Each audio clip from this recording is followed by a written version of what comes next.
Kono bangumi wa goran no sponsor no teikyo de okuri shimasu.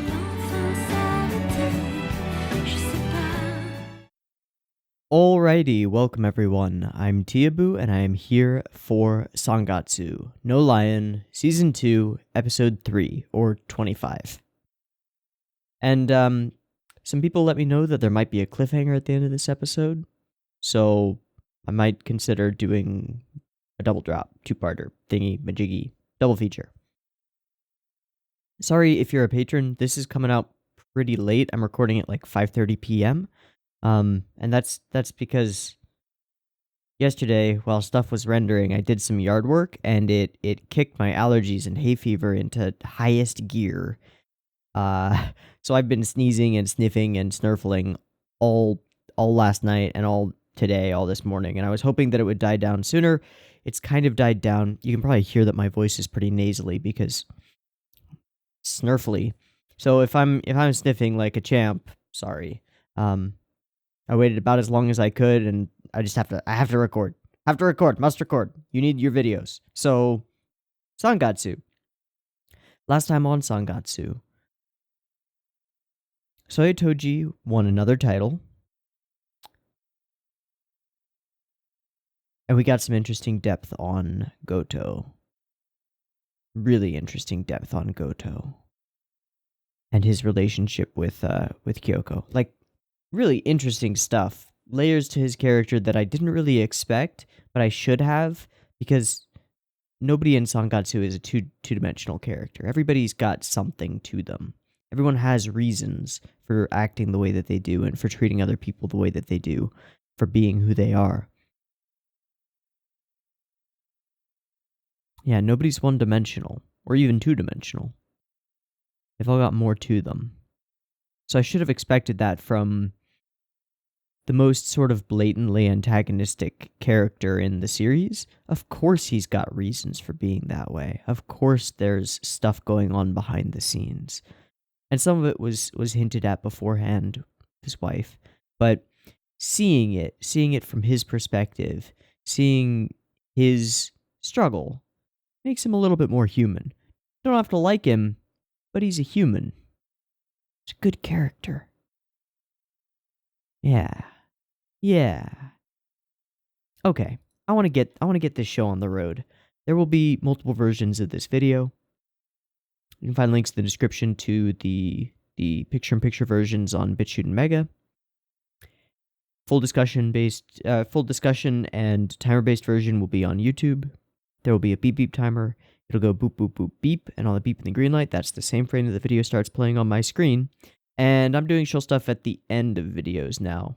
Just trying it out for funsies. It feels weird to ask people to like do stuff to the video if they haven't watched it, you know? Let me know what you think. Anyway, Sangatsu episode 25, or season 2 episode 3. Beep beep timer goes here.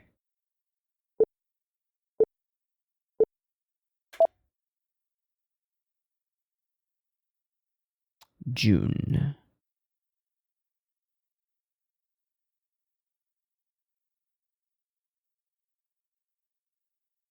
Oh, wow.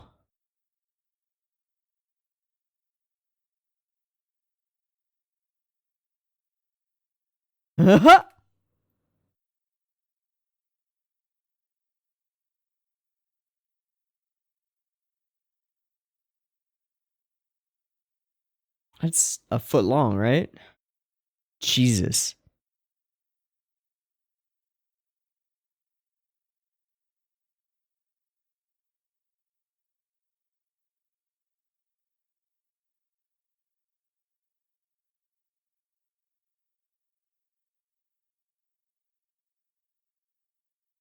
This little piece of soundtrack is amazing.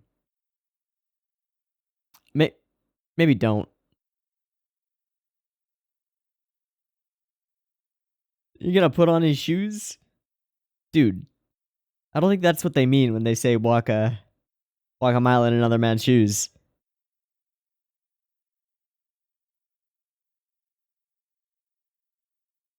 I'm gonna reduce the volume slightly. It's quite loud. Oh! Oh! Oh!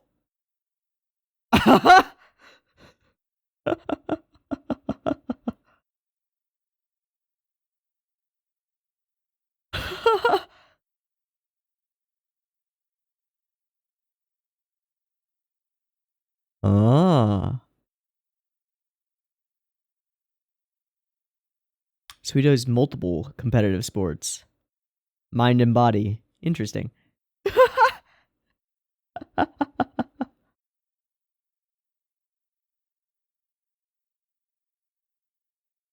Okay.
Oh, that looks like tasty shrimp.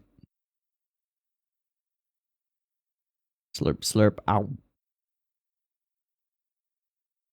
30 item blend healthy.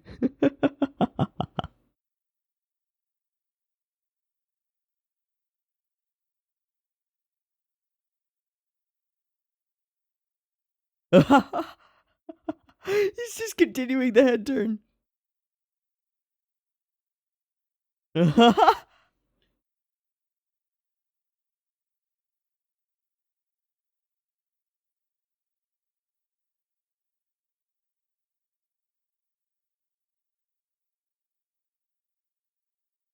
This whole scene is built around the eating.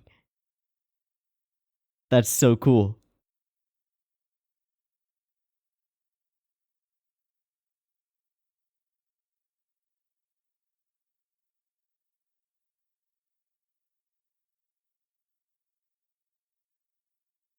Resolve?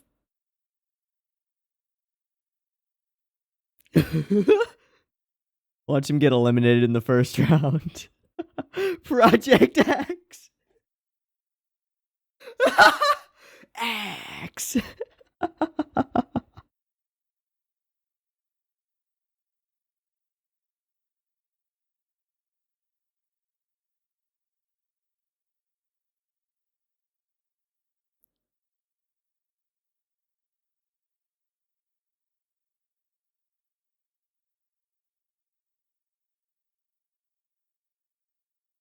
Who dat?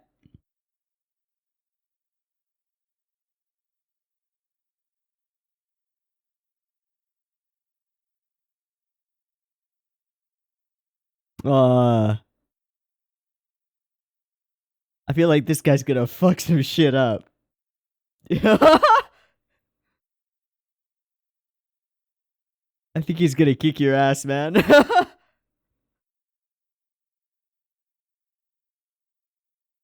uh,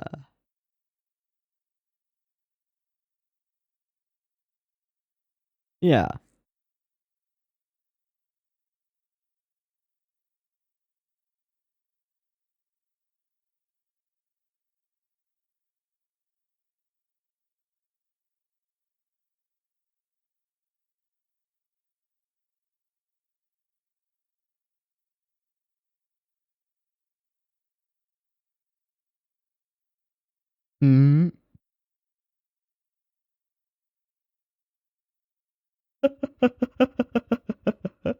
Oh, he nailed his intonation. That's great.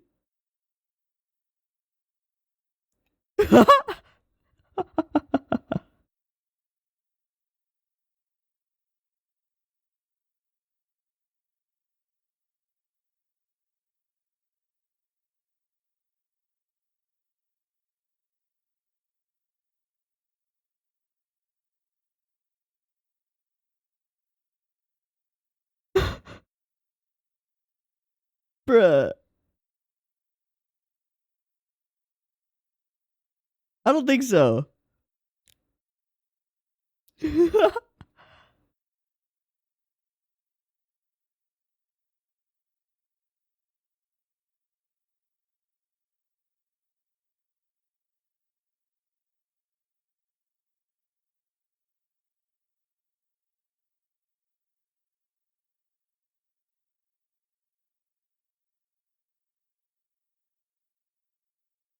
Oh shit.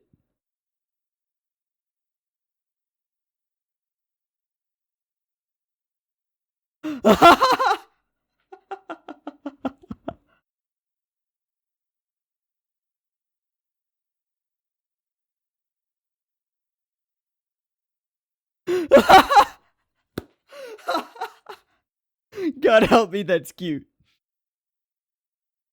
A fake herbivore.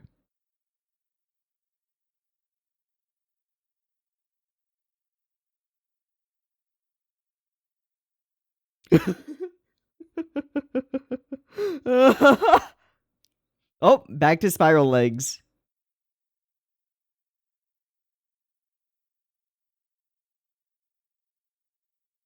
Dink. Ah, indeed. Kaguya-sama. Project X. Hmm. Hmm. Interesting. Ooh, we're back to this color palette. Nice. Nice. Puffy Puffy Snowman. Oh no, another one?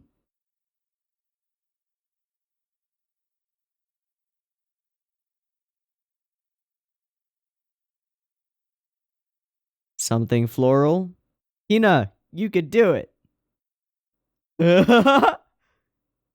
Just a little, please.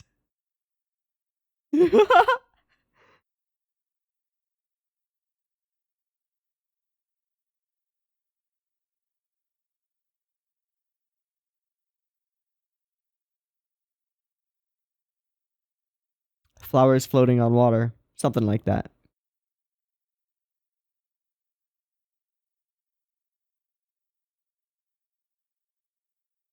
Gum. Oh.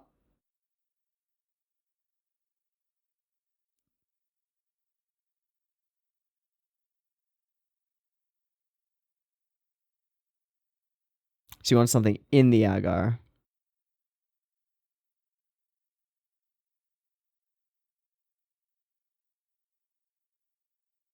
A sunken duck. Maybe not.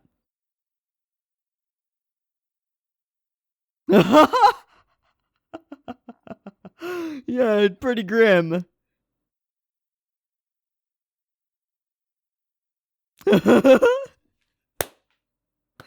That eye turn and voice actor delivery was perfect. Momo.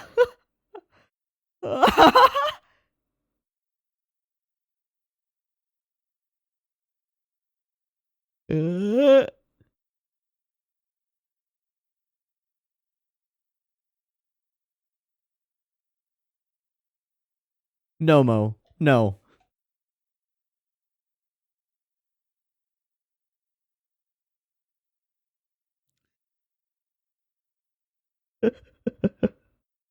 Oh, that's a lot of crying.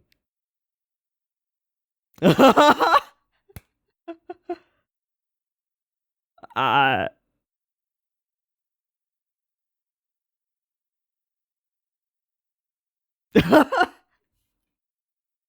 It's a very bad idea, Grandpa.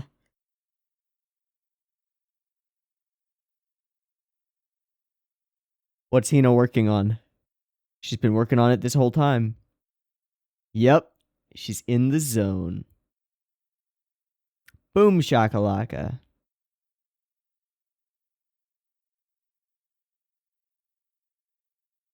She's also being really quiet. Wonder if she's okay.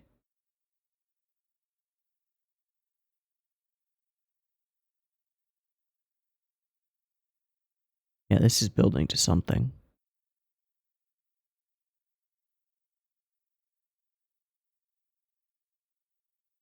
Something she doesn't want to talk about. Oh!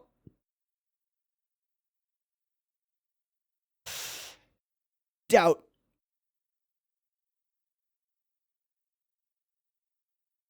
LA Noire is a game that requires you to pick up on subconscious cues and facial expressions and directing and plot progression. There's something wrong with Hina.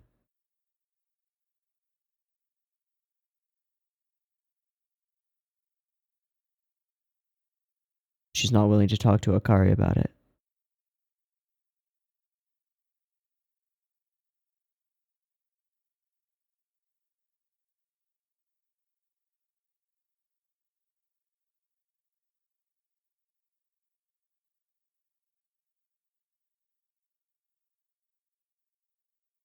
She's acquired the water motif thing.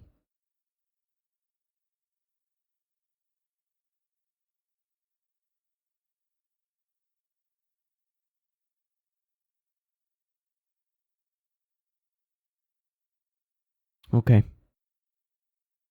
Ladybug Bush, Part 1. Okay.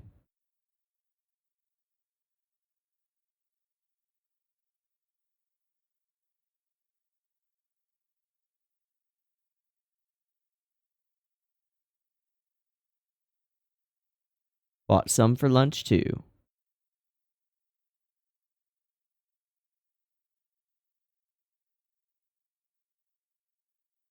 Nice. Mmm.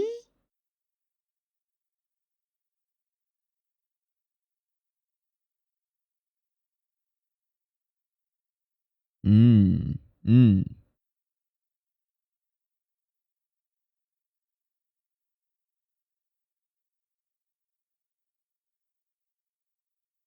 Ooh, sugar. Hey, we actually just tracked a bird. That was interesting.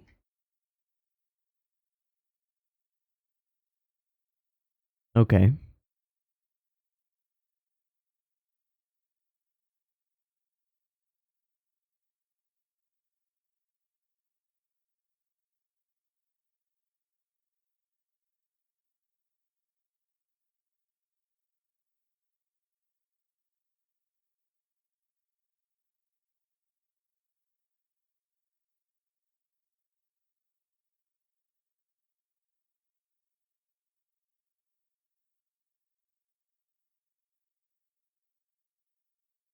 Ladybug Bush?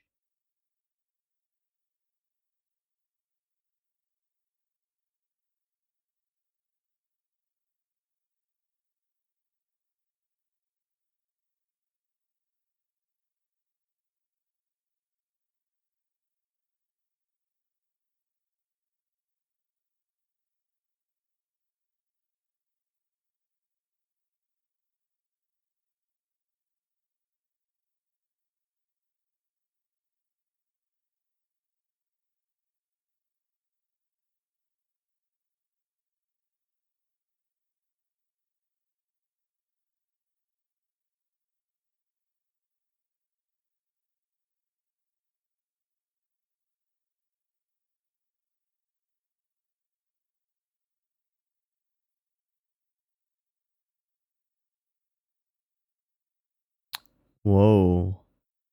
We just grayed out. Uh-oh. Uh-oh.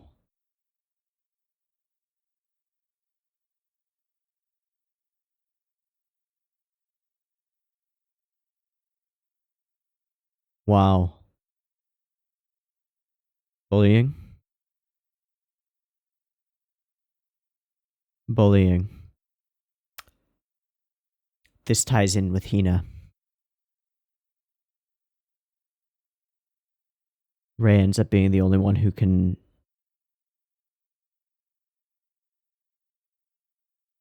really understand where she's coming from, what she's dealing with. This is brilliant. Wow, floating there. Yep, shit sucks.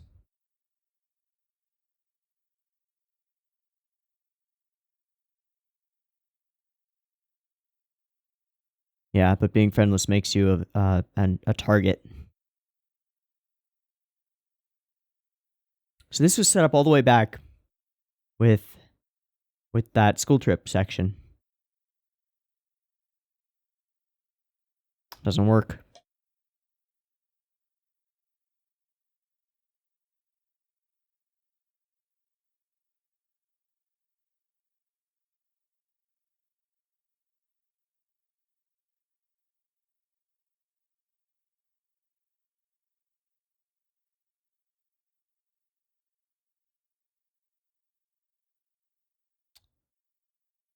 And that's how he saw the ladybugs. Again, getting interested in insects specifically, things in his environment. And studying shogi.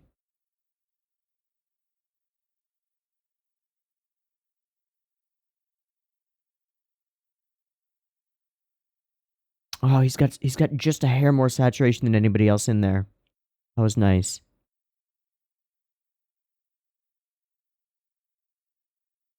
We've never met her, have we? Yeah. Home and at school.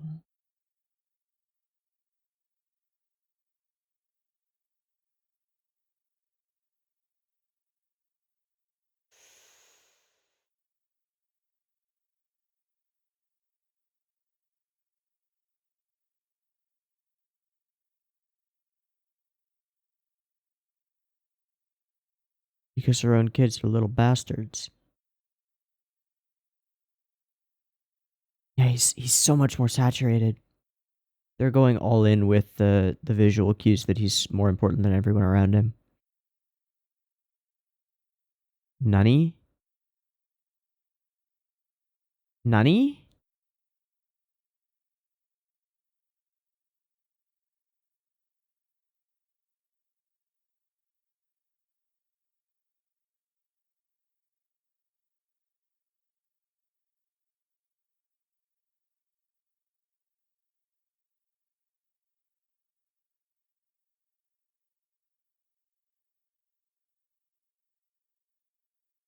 Adding deeper and deeper reasons to the pile.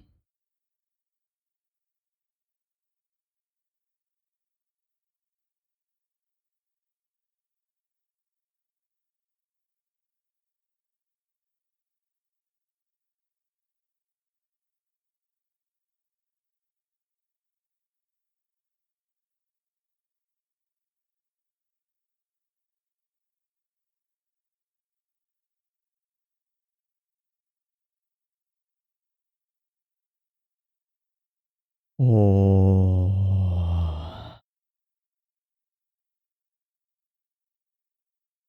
He's got this backlog of knowledge that's just untouchable.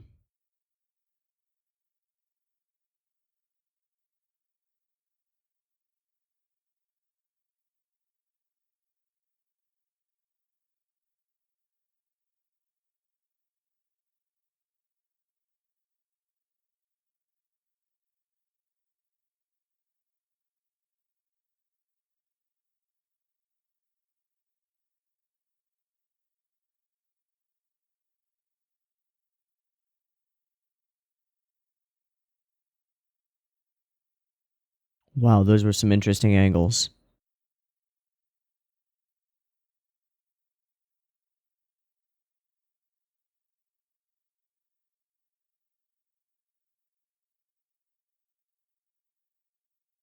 porn.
Yeah, okay. There's an after credits. Oh, he brought donuts. Went and bought them from Fresh Fried. Yeah. Of course you do. Hirohiko Araki loves donuts too.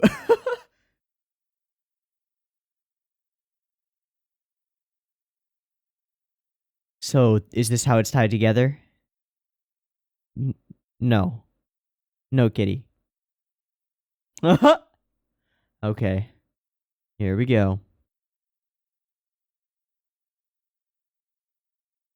No response. She is not okay.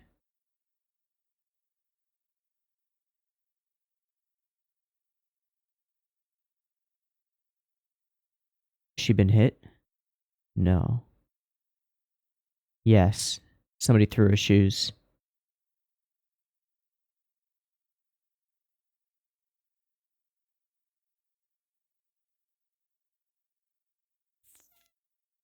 Fuck.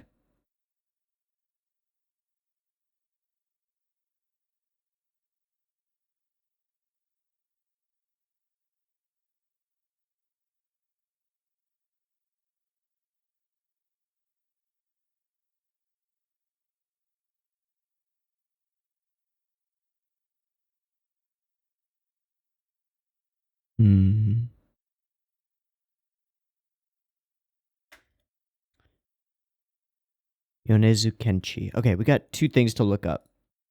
Yonezu Kenchi. We'll get to that one in a second. First one is ladybugs. Plants. I don't see any reference. I was wondering if there was a specific plant that ladybugs actually lay all their eggs on, because there are certain insects that have specific relationships with certain groups of plants. Like, I don't know, maybe a certain plant's leaves are toxic or taste really bad, so the ladybug's eggs are less likely to be eaten by animals. But it doesn't seem to be the case. Okay. Kenchi Yonezu.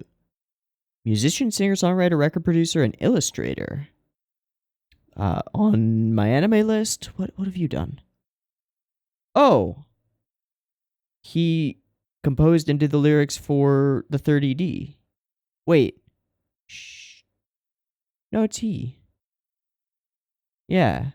Began releasing Vocaloid music under the stage name Hachi in 2009. Went to University for Fine Arts, so he does his own art for his animated music videos. Whoa. So he did the OP that we've been listening to. And the ED. Oh, not the OP. Sorry, just the ED. Of course not the OP. The OP is a female singer. It's the same singer as the last one, as Sayonara Bystander, I think. But he did the ending, which we just listened. Wait, there wasn't an ending, was there? Wait, was there? I'm an idiot. Yeah, okay, there was. Okay. I'm an idiot. Sorry. He also did the second season Hiroaka OP.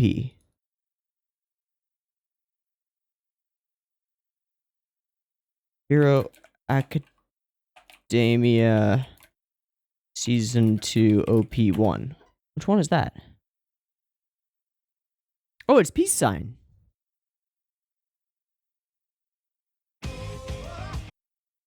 Yeah, it's Peace Sign. Holy shit. Okay. Well, and he did this end card, which is really pretty in this like monochrome reddish color. Yeah. It's really pretty. It's simultaneously like really detailed, but it's also sort of sketchy. The way these lines are broken. I like it.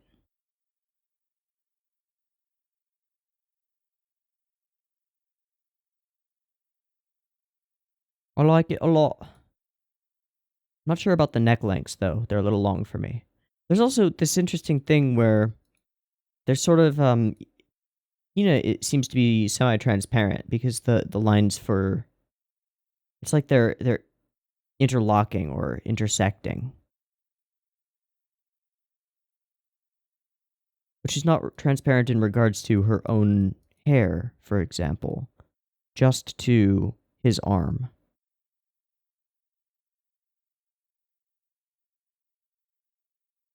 Interesting. I really like their eyes. Yeah. Very cool. Okay. Let's talk about this episode. Where to start? Major plot threads coming together.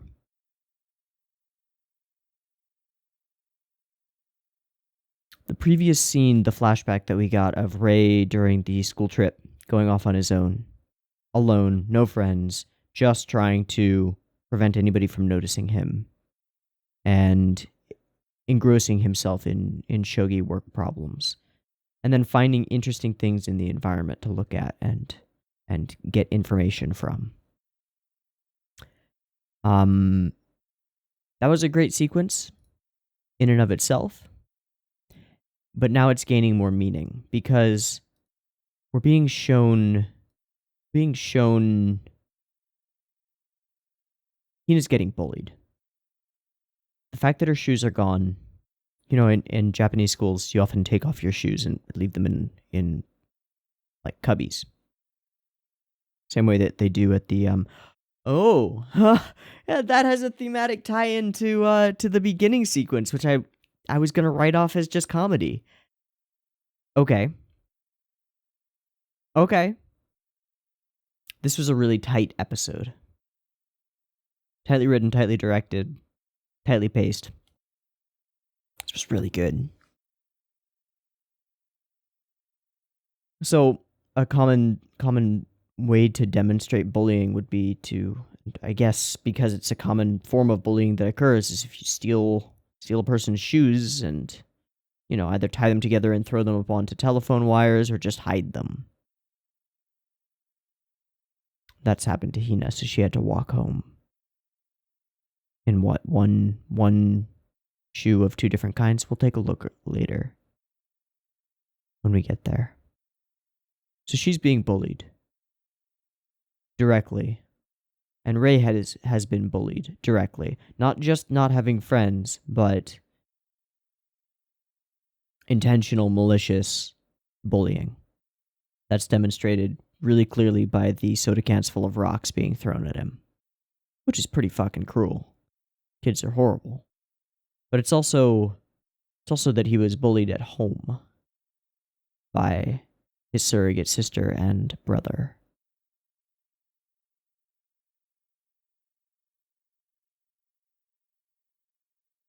There's a lot to say about that. We'll say it when we get through it. I just want to, talk about some of the things this episode brought up in a general sense before we go through the episode.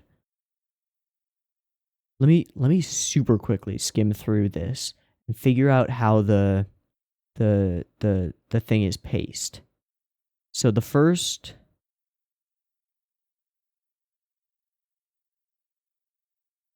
two minutes from the beginning of the episode to the OP's start are this sequence with Smith and what's his face messing with the giant shoes.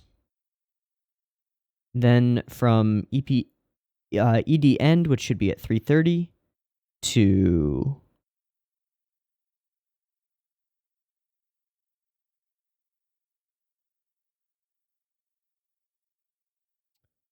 there's this lunch sequence. It goes until almost 9 minutes in.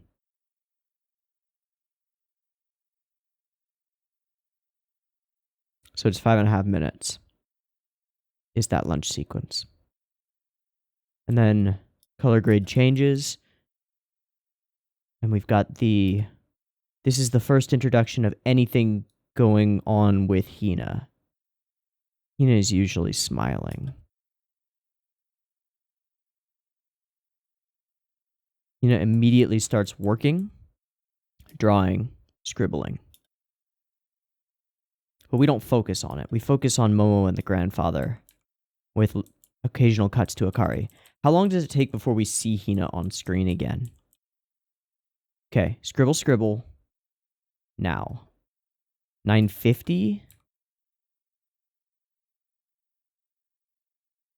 I believe we don't actually see her until this. Okay.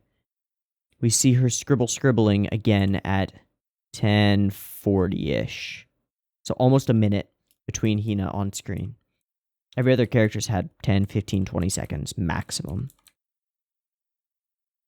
So 10:40. Will Crescent Moon be okay? And then Akari turns to Hina at 11:45. Another minute going by. Hina's in her own world. This is our first indication that something's up.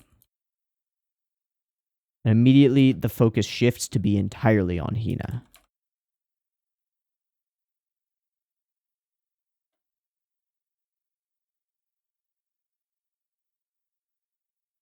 Yeah. Okay. Then we get this smile. You know what this reminds me of? This reminds me of the smile she gave Ray. Or that she gave everyone when she said she was going to the convenience store to buy manga. When she was actually going to go cry. It's a false smile. Akari picks up on it, but doesn't know any specifics. Because bullying is fucking hard to deal with. Especially if you're the one getting bullied. Or anyone who loves them. Now she is underwater. Bathtub. This is a fantastic shot. I really like this shot a lot. Gazing up into the light. Coming in. Almost expressionless.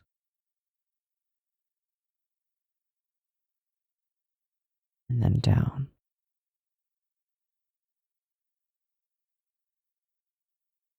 Okay, I was trying to skim through this, and then I got caught. Okay.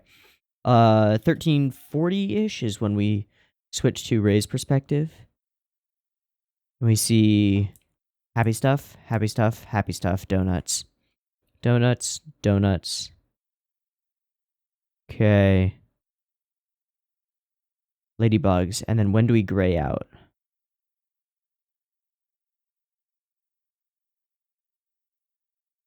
We show both in bright light. Makes me nostalgic, and then we gray out. Where does it happen? Boom. That's so fucking effective. So we gray out, what, 2 minutes, 3 minutes later? 2.5 minutes. And then we go into a full-on flashback sequence of Rei getting bullied and all the things that were going wrong for him at this time in his life.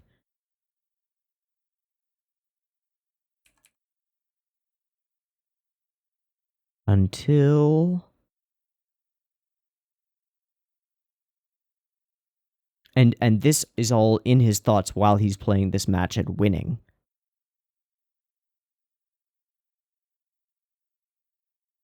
Yeah, it's the rest of the episode. And then he gets the text, and we get the ED, and then it's this sequence. Happy, happy, happy, not happy. So let's start here.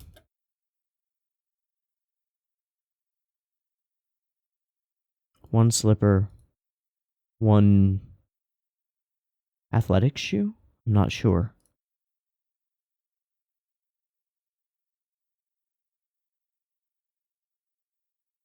And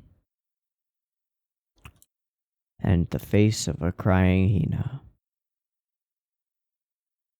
Big beads of tears.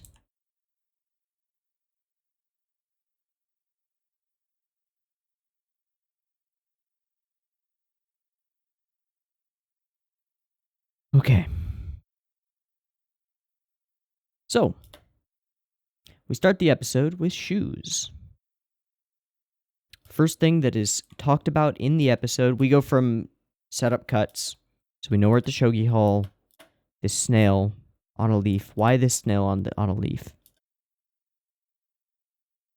Just to cut to something random?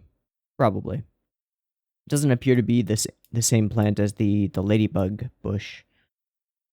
The first thing, basically the first thing inside that's an object to look at is these shiny shoes. Brilliant. We have a 1.5-minute sequence of these guys being goofy as hell. Lots and lots of head turns. Just talking about how cool these big shoes are. You can't fit them into a cubby hole.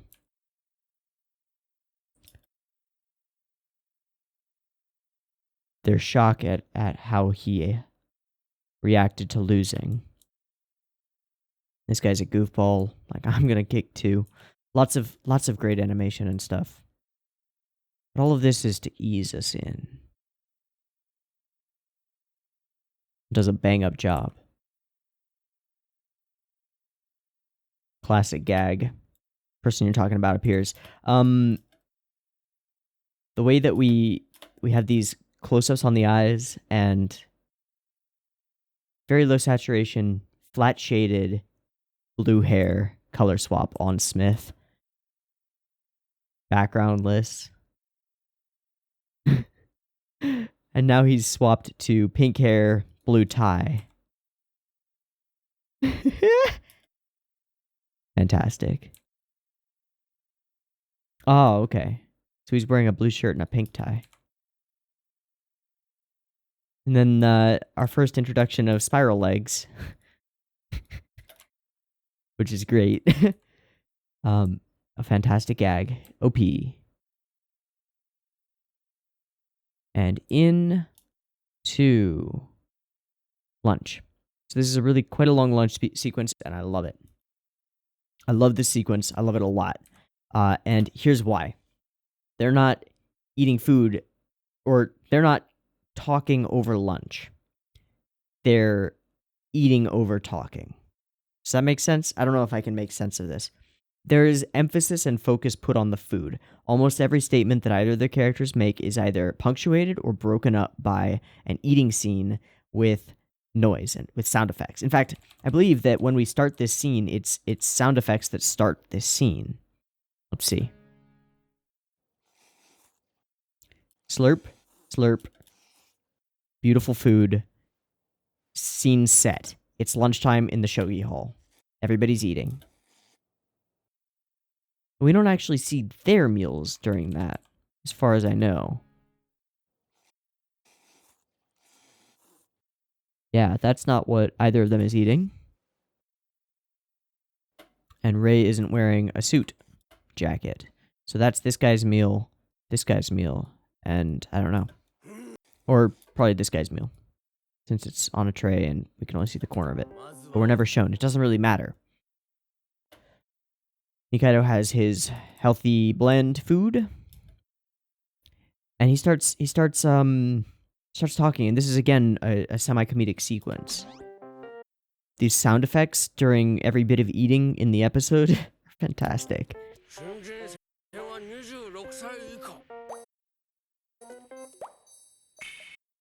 Plump, moist, luxurious. Nom nom nom.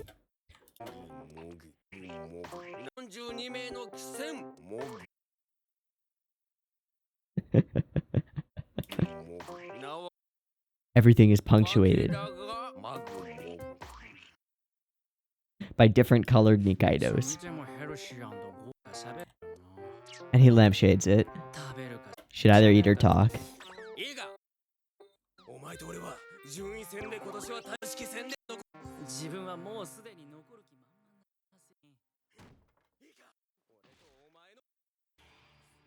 Eggs.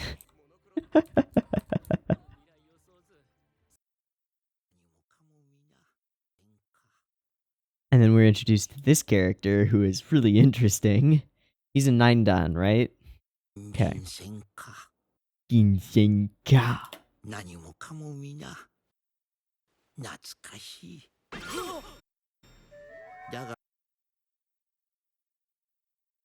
He's so intimidating. I know that's weird to say, but this is the kind of character that terrifies me more than anybody. It's always the quiet ones.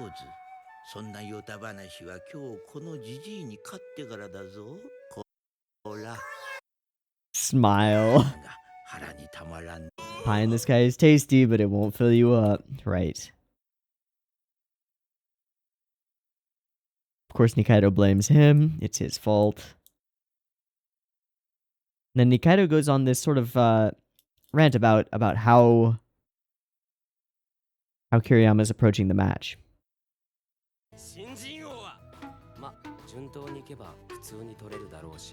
And the voice actor just nails the intonation. Super good. And apparently this cuts deep. This actually gets to Rei. I thought it was inaccurate because I thought Rei had learned from the last time he underestimated his opponent. But nah, maybe not. So he blushes. And then everybody comments on it and ends their statements with, super cute though. I love this, going to these background characters and saturating one of them at a time. It's really good. Can't stand about a junior high prodigy going pro. Ticks me off. Okay, so he doesn't comment on the blushing. This guy does. Look at him blushing, the ninny. God help me, that's cute. So this is an interesting translation. A fake herbivore shogi player.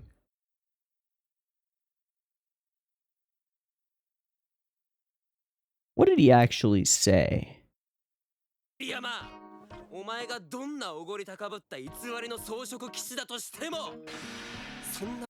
too fast for me to catch. If you know what he said and why it was translated to herbivore, let me know.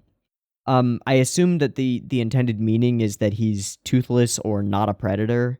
And Nikaido is saying, you pretend to be so meek and helpless and like sweet, but really you just wanna bite people's heads off. That's what I'm guessing. I'm the only one who understands you because we're rivals. And he's totally shaken. It's funnier this way. This was always a den for demons, and we've got this little bit of fog, this dark fog over here. Everyone's arrogant here. Everyone has strong will. Then we go from this bright outdoors, sort of fish-eyed shot, to color grade that is reminiscent of the early few episodes. Instantly, we know that we're dealing with the family.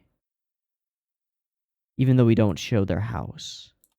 I don't think this is their house. But I'm not positive. In any case, cuteness. Cuteness begins. Need a sweets idea. Last one was so successful. Akari interested. Cats are trying to get Hina's attention. She's already working. Play with me, play with me, play with me. Nope. Scribble, scribble. Scribble, scribble.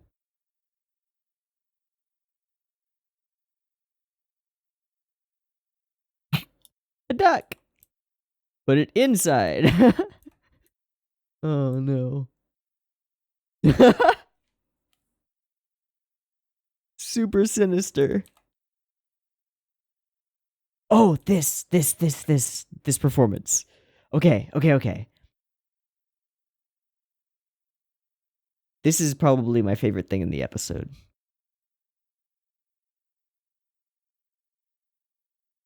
The combination of the timing of his eye move and the voice actor's delivery of Momo is life. Momo!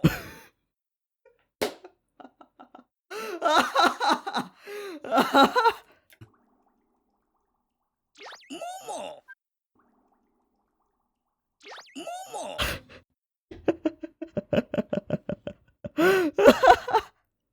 Amazing. No, not a sandal Momo. Bad move. But she's having the time of her life, and Tsundere Grandpa is the best.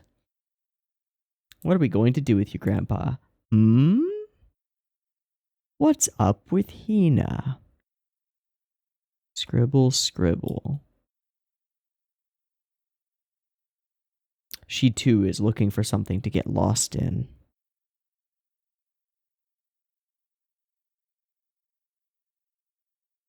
Time passes. Instantly, we're back to Hina, sitting alone on the porch. Almost unresponsive.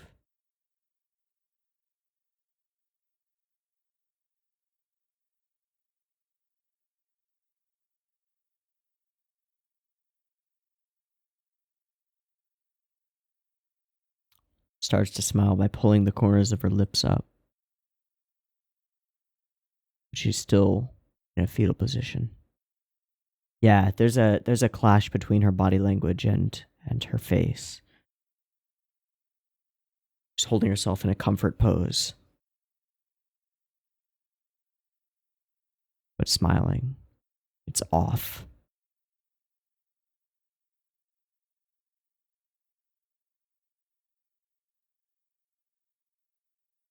Akari understands to an extent. She knows something is wrong, but she doesn't know what or how to approach it or whether to say anything.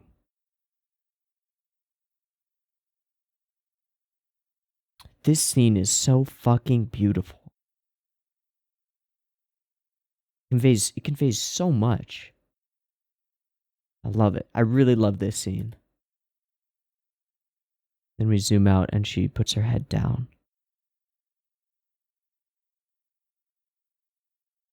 There is so much in just these few seconds of animation. Barely animation. It's 2 still frames with a little bit of animation in between. Excellent. Okay. Back to Ray's perspective. Bakery. Everything but the egg salad sandwich. The donuts are what we see. Buys 2 of them. Eats it. It's good. And he got that information from them. Akari. And then Happy Hina.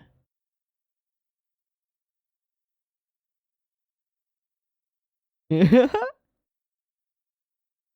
have to try them. Go at night and you'll get them hot and fresh.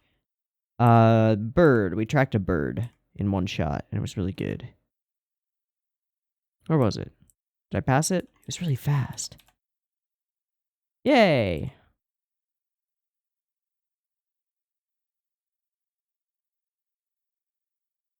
Interesting.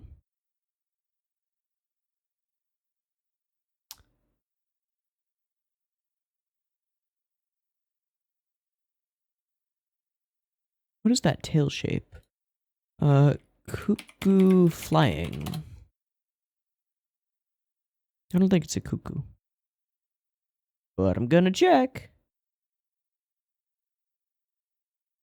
Ba ba ba ba da ba da ba. Doop boop boop ba doop doop doop. Nope, they don't have a double tip tail. Bird tail. Oh, what is this? Oh, yes, they do. Some of them do.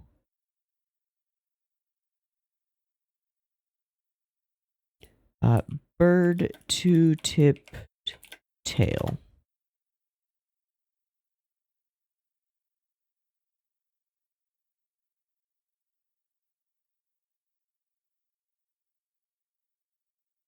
Bird two-tail?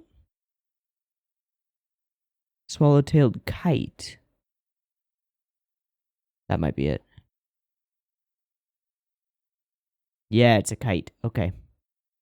Not a cuckoo. I was thinking there might be thematic resonance, because, like, the only bird that we've talked about in the story is the cuckoo. So I was wondering if this might be one, but no, doesn't seem so. Doesn't seem to be anything of the sort. So we get all these what's the bird flies, and it's part of it. All these emotion frames. Setting frames, motion. Big emotion.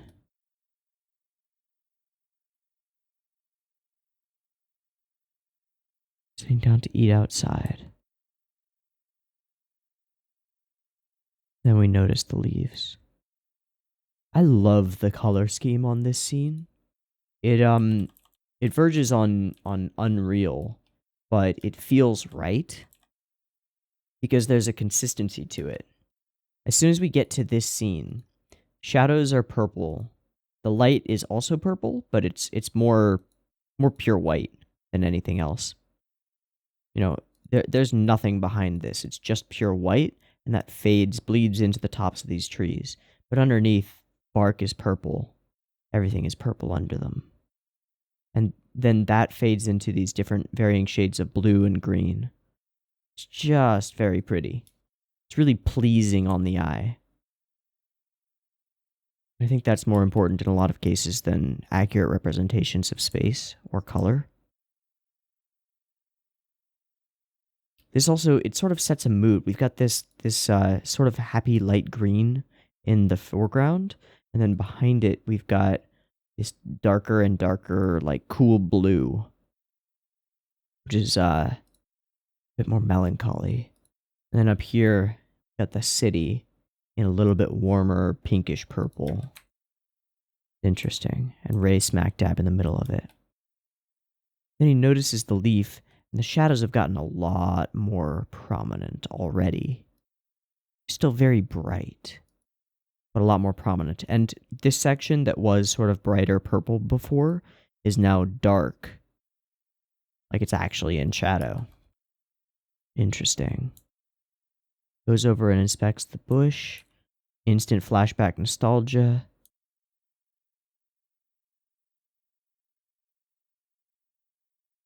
Yeah.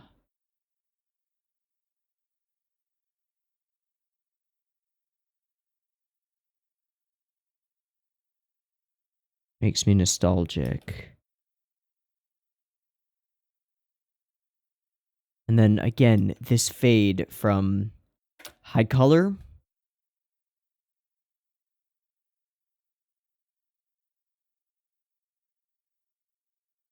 to no color to black to flashback.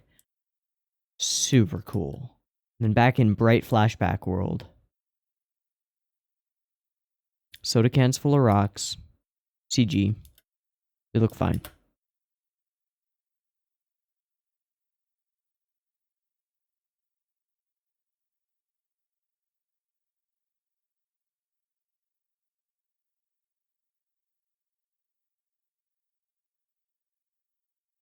Bastards.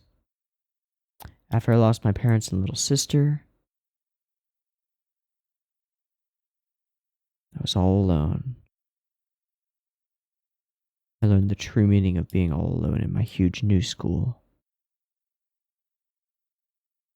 Forced to do the work while other kids play. That was normal for me, to be alone, but it's more than that now. Like, if you have no friends and people know who you are, it's fine. If you have no friends and nobody knows who you are, you're a target.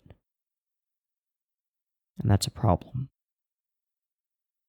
So, he convinced himself it was normal. This shadow is interesting.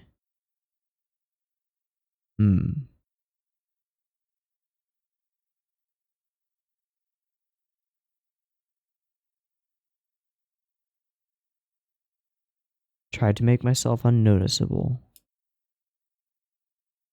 But do you regret it? I think so. Because the answer for Hina is not go turtle and let them do what they want to you.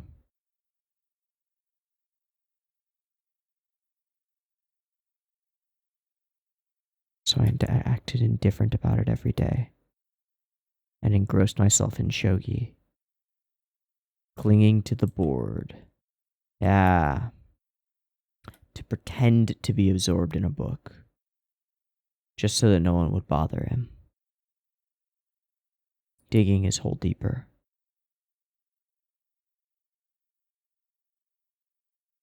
Leave on your own. Hide in the bushes. Notice the ladybugs. Then we transition into more information about his adoptive family. I don't think we ever met the mother. I think we've only seen scenes once the mother was... What happened to her? I don't know. She was kind. And this flashback continues occurring while present events are occurring. This is an important match. There's no focus on it. The focus is on the past because that's where RWBY's mind is.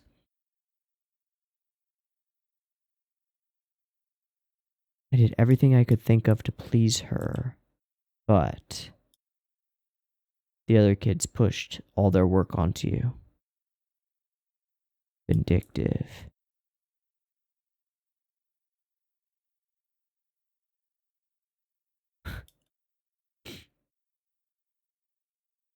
The more I helped, the more troubled she looked. Huh.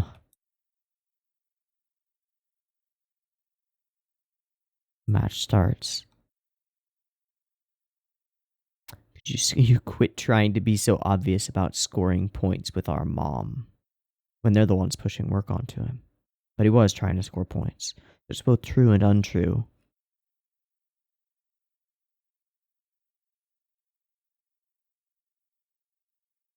And this sentiment is technically valid, but emotionally wrong. Malicious. Yeah.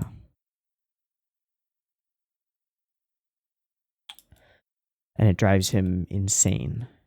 Drives him mad. We're witnessing a panic attack here. And we're back underwater. The blue gradients. Yeah. And the only light is from the shogi. Engross yourself in it so that you wouldn't think about anything else.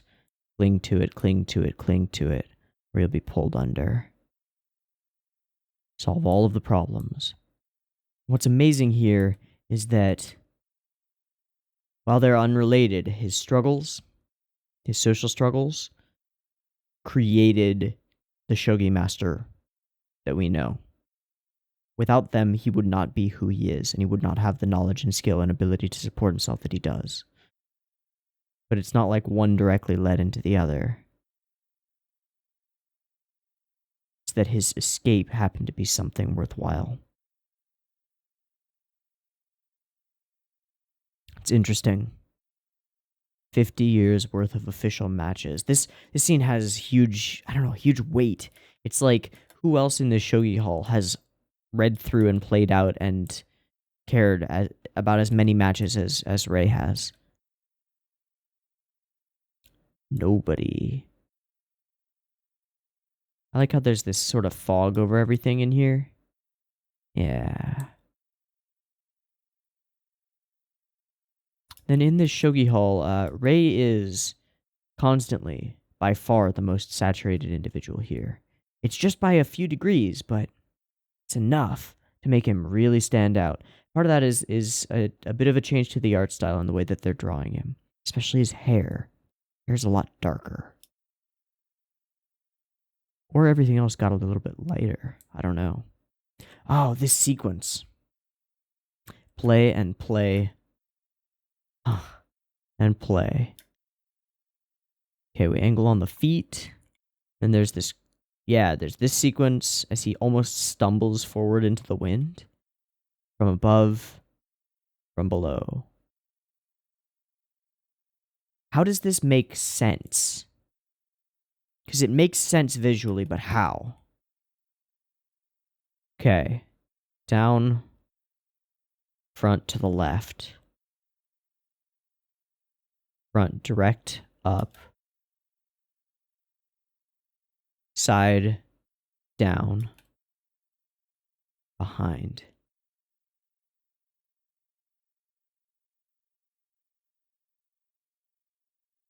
See what they just did there? My gosh. Oh my gosh, that's so good. Okay. I need something. I need something that can work as a camera. Oh, I can use this. I can use the camera.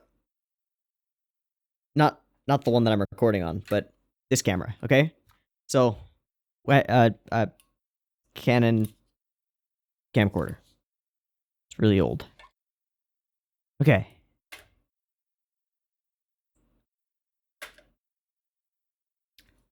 Our position on Ray is front and then left from the perspective of the camera, pointed down at his feet. Okay? Now we move up to here. Now we move over to here.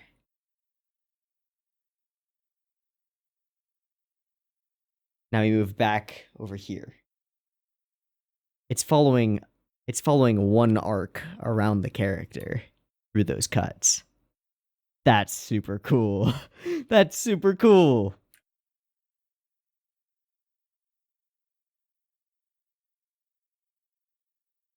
And then those cuts don't follow from behind, from the front.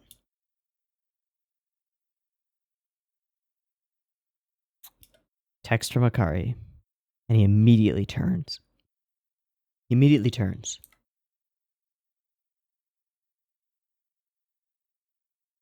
And he says, what? So that's how I'm here right now. Yes. He's a fighter. You know? Okay. Ending sequence. Hard introduction of the bullying.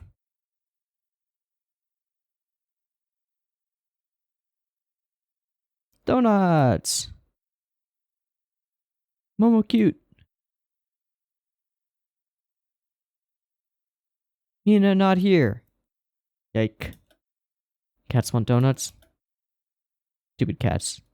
Can't eat that. There she is now.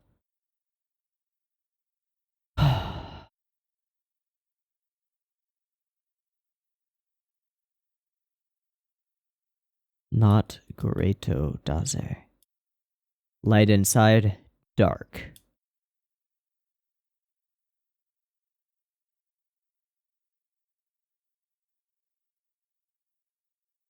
Already the shoes are visible. Fist is kind of clenched.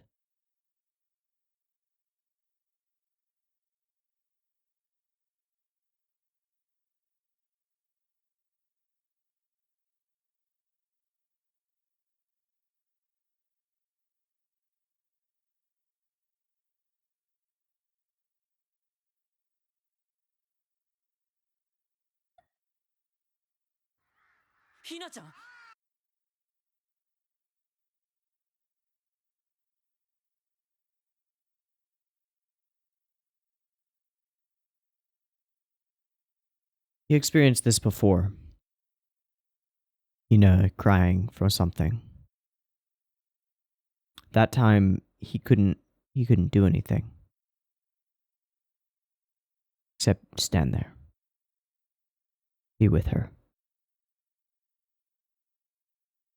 This time he can help. Maybe. Maybe.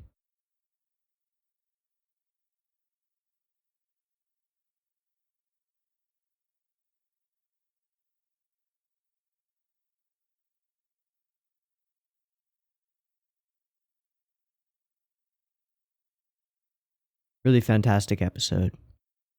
Let's watch the next one. Let's see where this goes. All right, I've got season 2, episode 6, or no, wait, but it's episode 26 total, season 2, episode 4. There, got that up. The first frame is Hina's legs and briefcase, so we're starting from her perspective. This might hurt.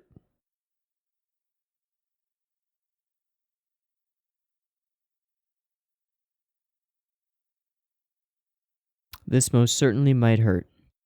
Beep beep timer goes here.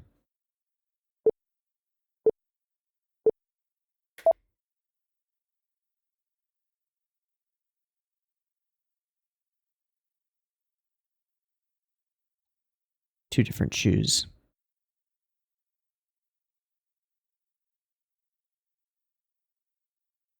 She hasn't broken down yet.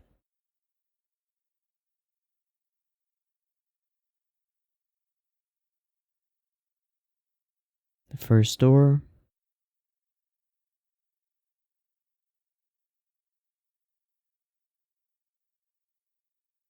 Head down, looking at the shoes. And then she breaks.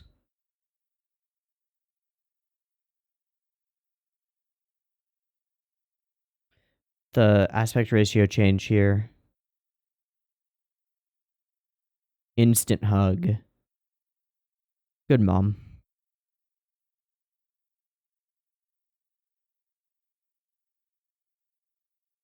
Momo's got the secondhand cries.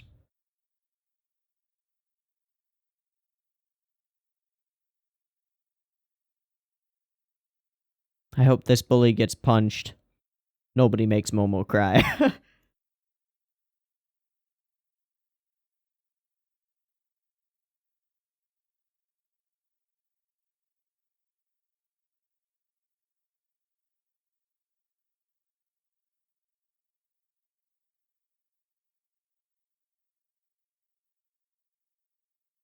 Man, the use of color in this OP is so beautiful. I mean, in the whole show, but the OP in particular is really gorgeous.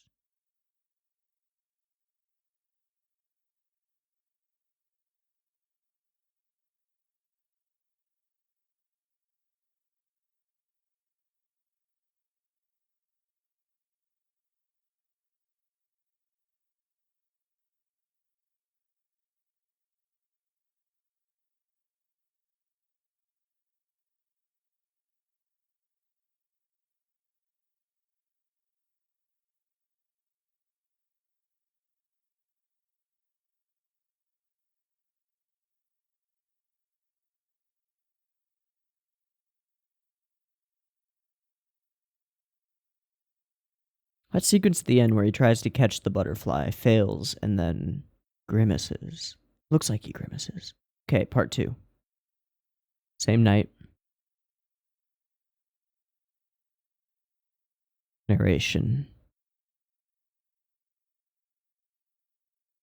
Playing this like tragedy. Aww. And he's back to black and white Ray.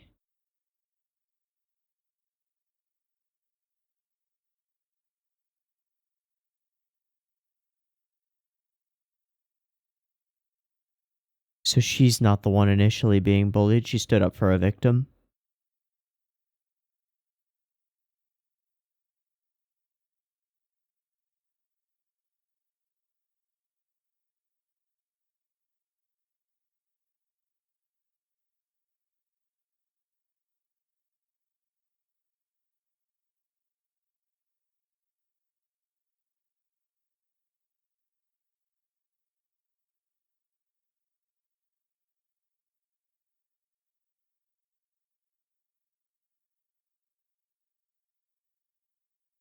Oh, wow.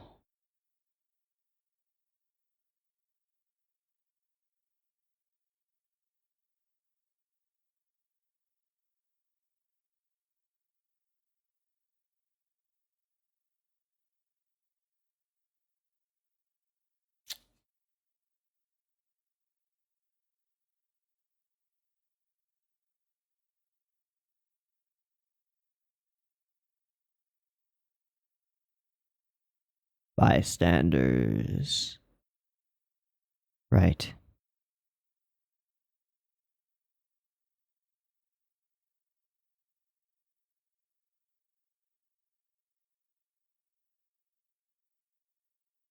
So she became another target, sharing one desk.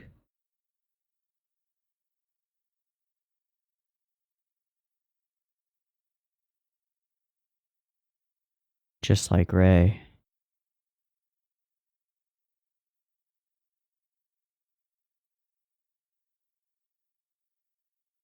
Just doing everyone else's work. I don't believe you. Yeah.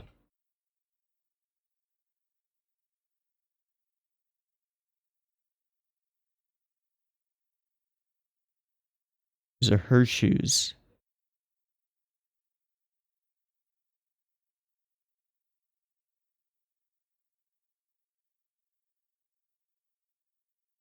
Hina doesn't know what to do.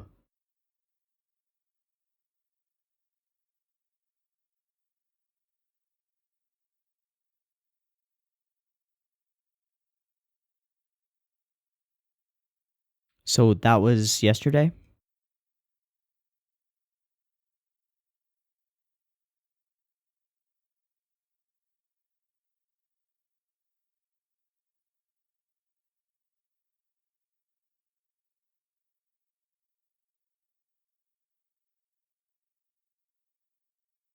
This is a while ago. Okay.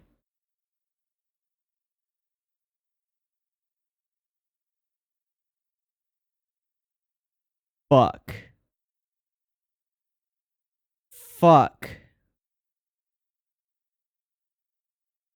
That moment when you go to authority figures and they're assholes.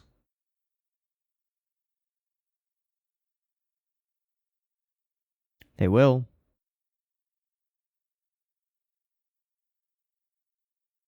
Everyone afraid. Or ambivalent.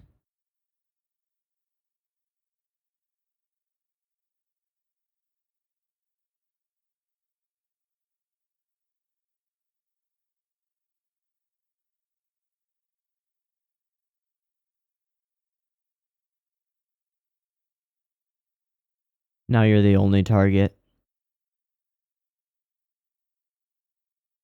Wow.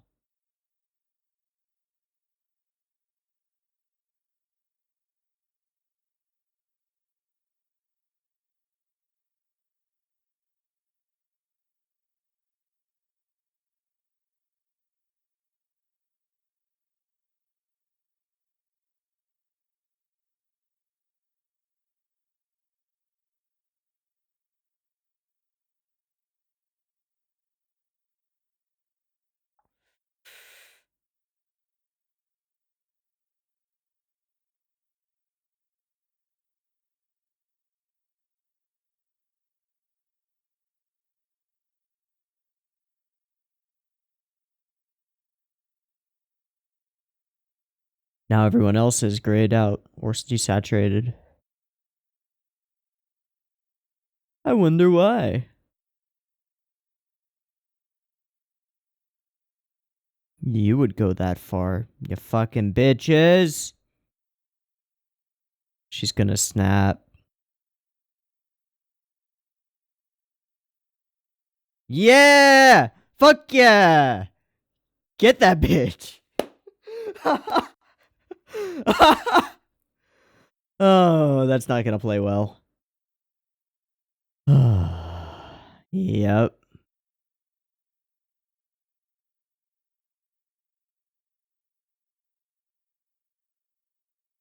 Welcome to her position.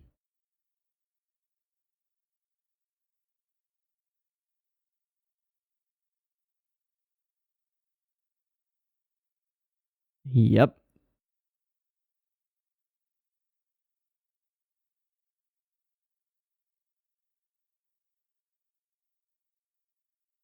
So what can you do? You can't fight back? Your authority figures are useless? What do you do?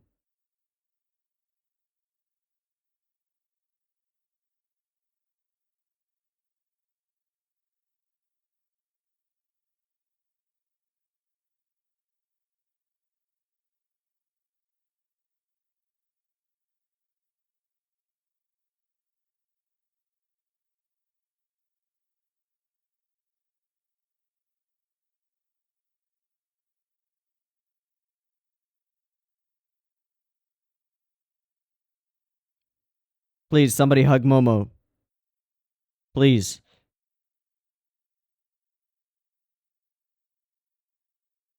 Strength for her family. Before.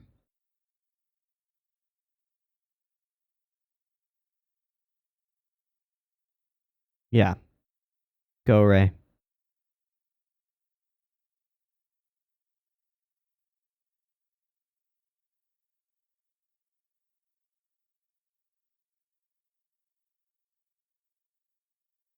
This is fantastic.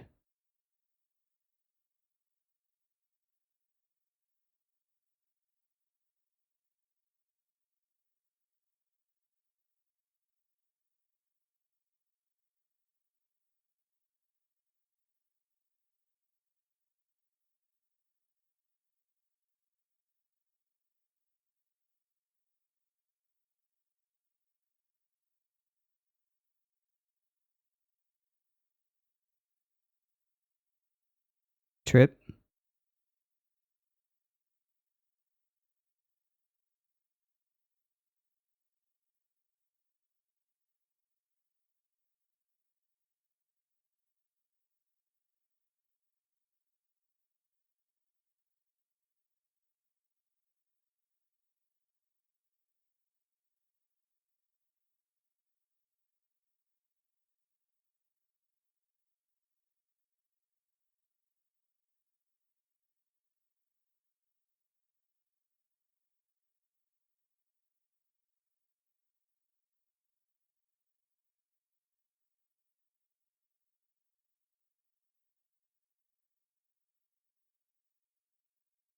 Because people are cruel.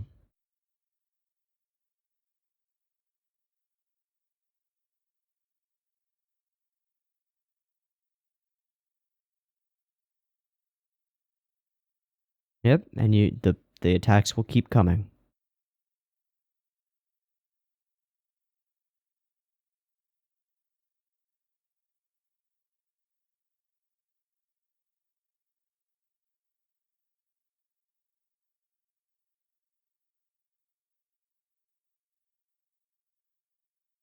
Of course.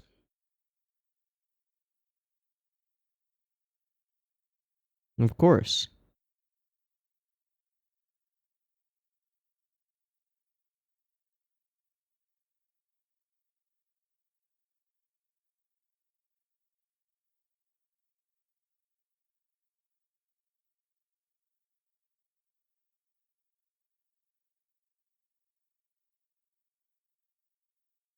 Oh my god, that shot was sexy.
Perfect.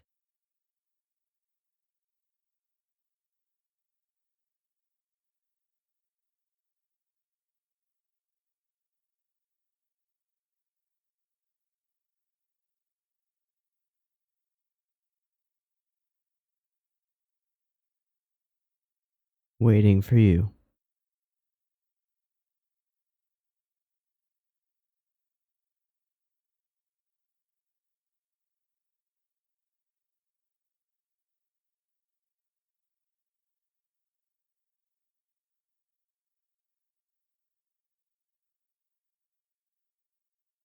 What does he want to look up?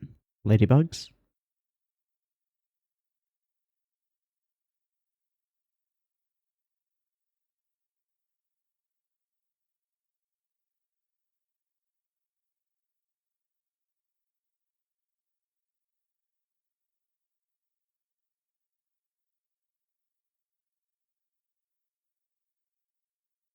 Hmm.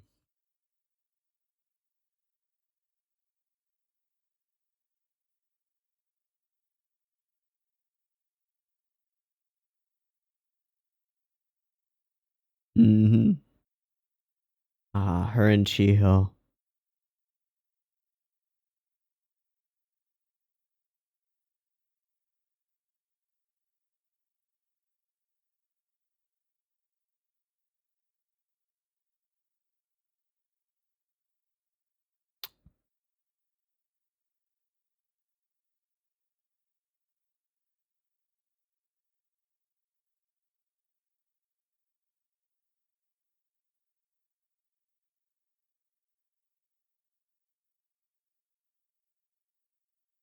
Her shogi.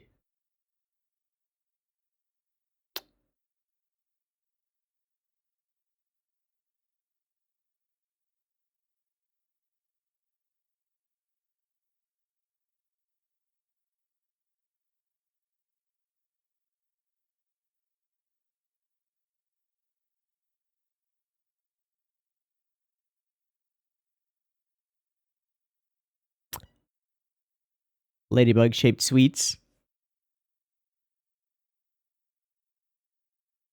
Path to heaven, huh?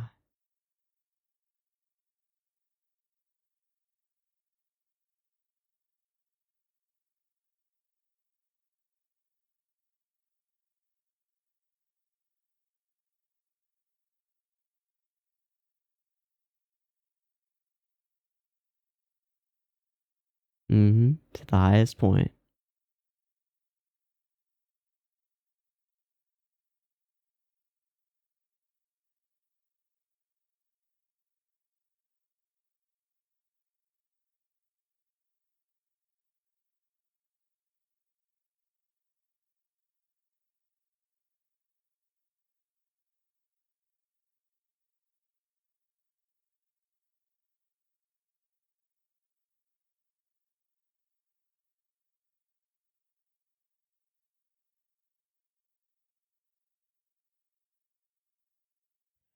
Feelings.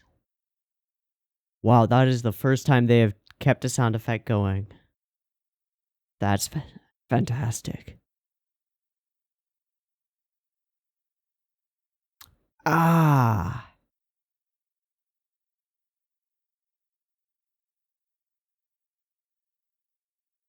Right.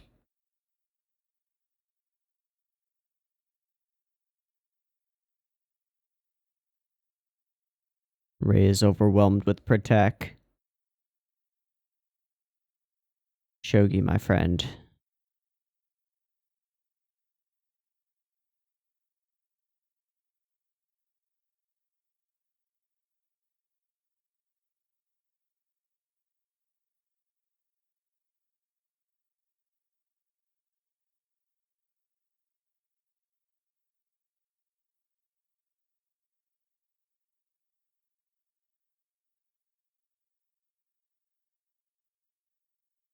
Yeah.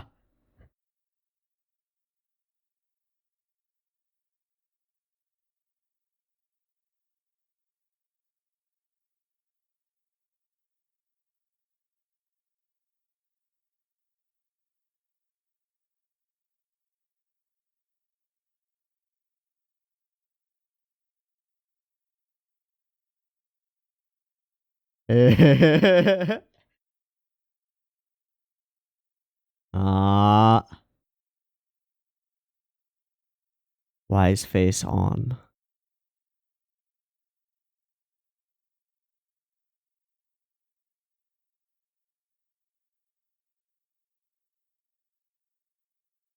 What's your plan, Grandpa?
Oh my god.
Of course she did.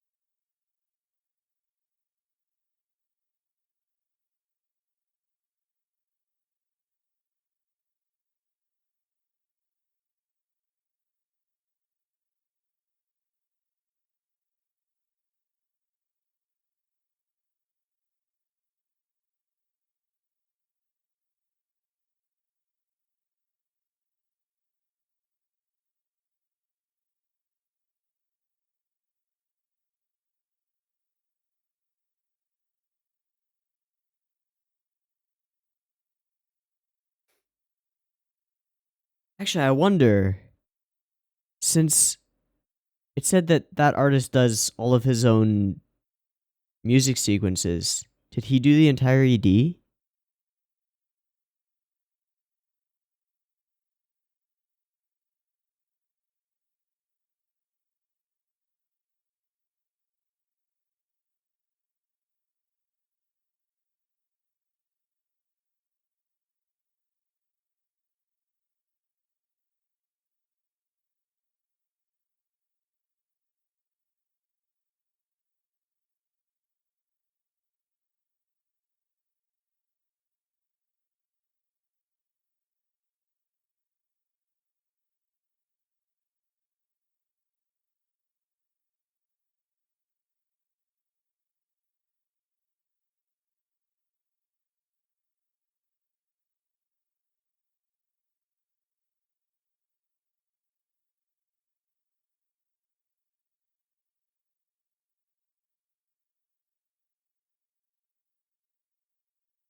Umi no Tsunami. Yeah. Umi no Tsunami.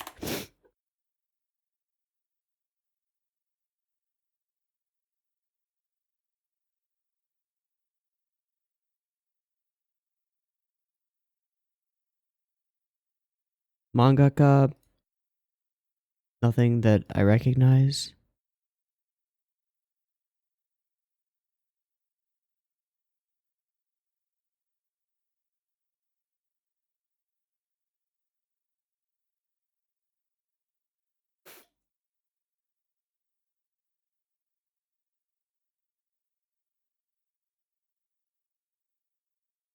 Okay, cool.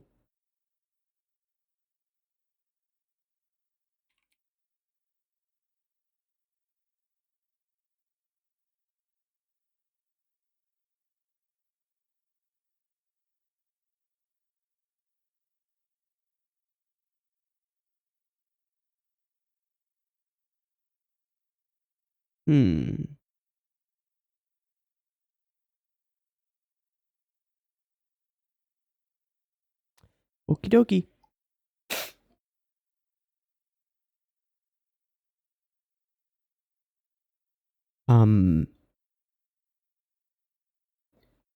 Umi is C, right? Yeah. So I'm not sure if this is a real name. Or if this is a pen name in the same way that Chika Umino is. This would mean tsunami of the sea. Just with the Umi no combined.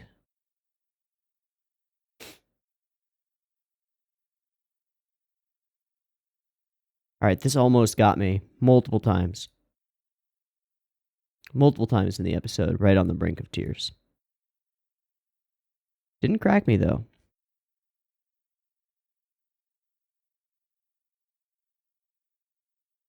But it was pitch perfect.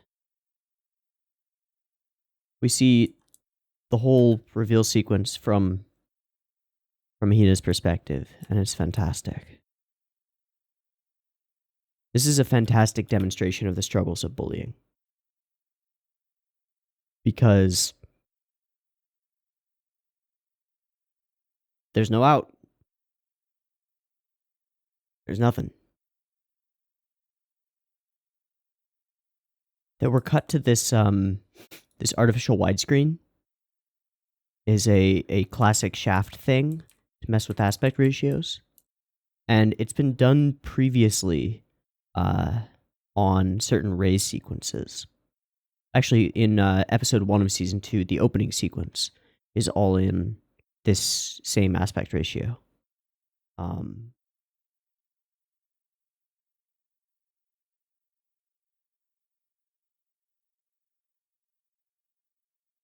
Yeah. This shot has so much emphasis on it. So much weight to it. And the way she stands at the threshold. And then Akari reaches across it to hug her. And it makes fucking Momo cry.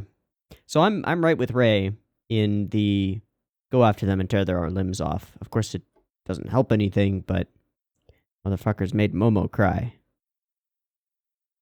No. Big no.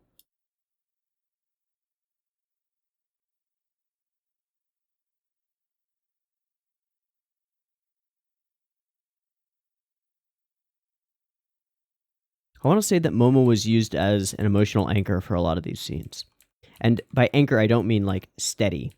I mean that the scenes are built so that what Momo ends up feeling is what we're feeling.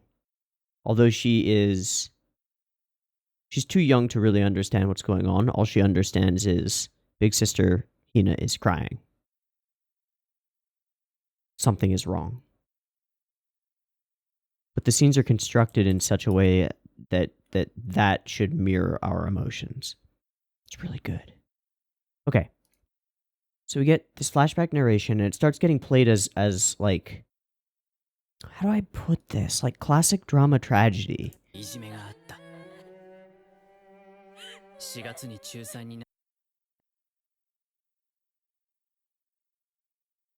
Black and white ray. Whirling despair again. We're introduced to the situation. So it wasn't immediately bullying directed toward Hina, which makes it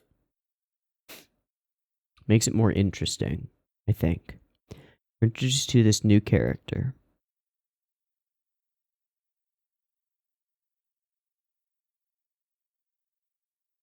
And the use of light and different saturation in this whole flashback sequence, or this backstory story sequence, I don't know. It's excellent. And in the later part of the episode, there are just some truly amazing animation cuts. Specifically character acting on Momo. Okay, we're introduced to Chiho. We do this from bright watercolor, cut to black, cut to this way oversized cherry tree. Why? Because it resonates somehow. Then this faded city. Bullies start out, actually everybody starts out with this, what do you call this? Raster? No. This dotted pattern. Doesn't matter. They're grayed out. Distant from her. Everything gets darker and darker, swirling around her. Shattered.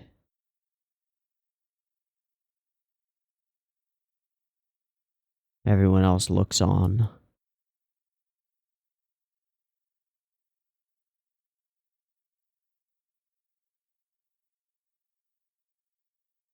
Out of fear or ignorance.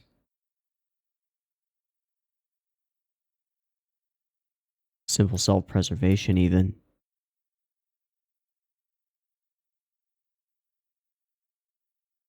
Also, this line, the way it was translated was interesting, because I heard Daisuke in there.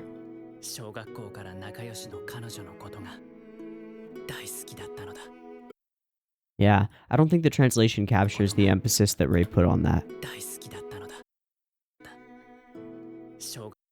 Part of that has to do with the different sentence structure in Japanese, but I think there was a way to translate this better.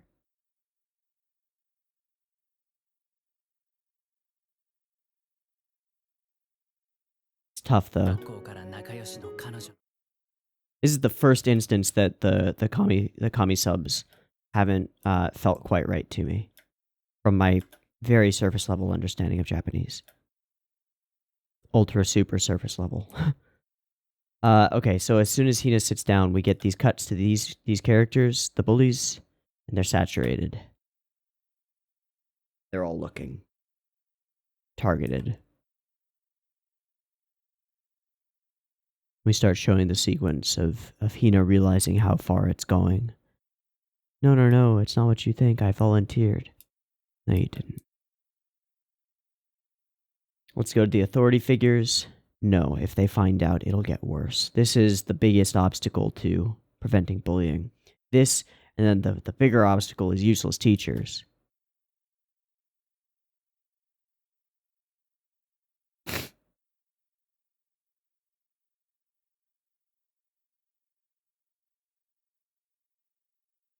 Don't tell anyone. And then there's this quite a long scene without any dialogue. Without even music. It's just silent.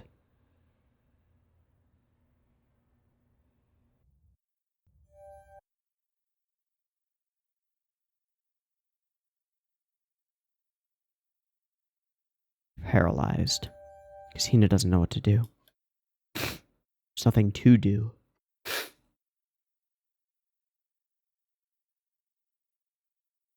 Situation escalated.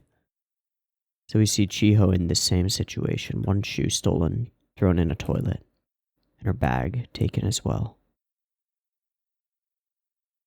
And this leads into grayed out teacher, useless. I think you're misreading it, Kawamoto.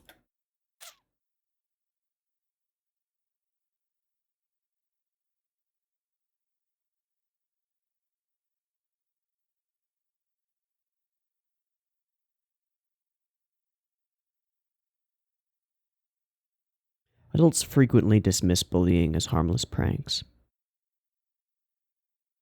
Frequently. It happens all the time.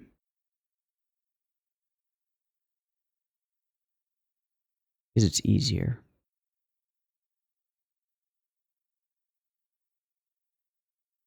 For a multitude of reasons. But most often because it's easier not to see it. Not to care.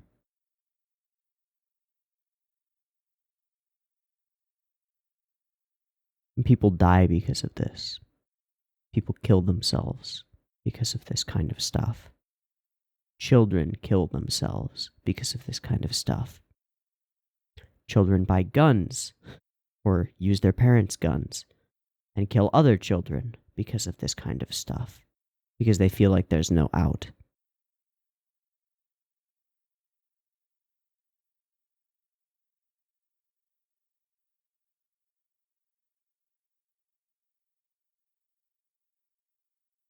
The face of helplessness.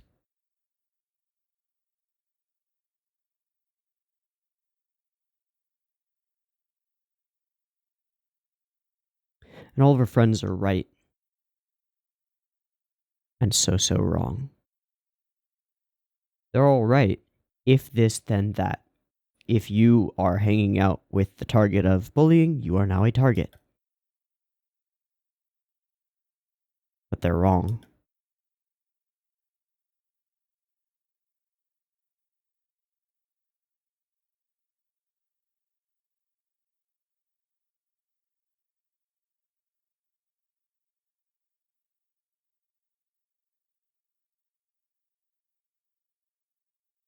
Easier to look away.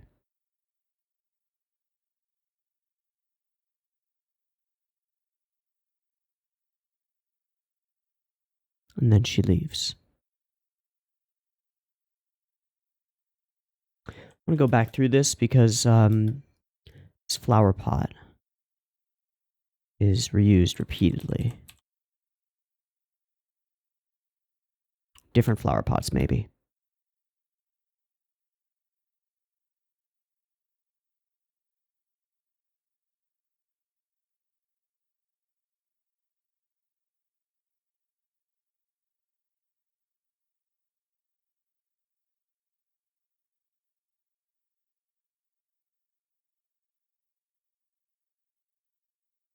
I think there was at least one more that I must have just skipped over. Because this goes in 5-second increments. Actually, it's more like 3-second increments.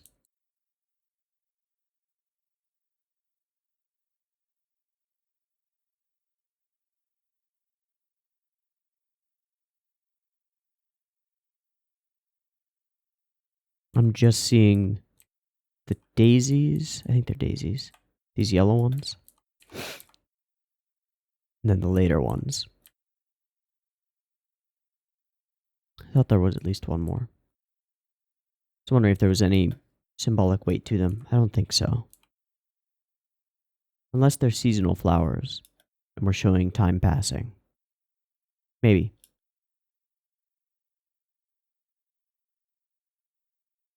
Yeah, and this sequence of frantic running down the stairs, out. One thing that Shaft does not do a lot of is extended animated character sequences. And they're doing one here. And it's fucking awesome. I wonder who was staff on this. This particular set of cuts.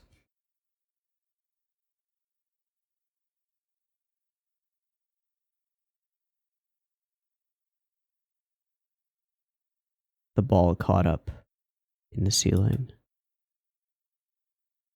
Interesting choice. So all of the other classmates just don't matter, and we instantly know that. Because they're grayed out. These 4 matter. Sakura changed schools.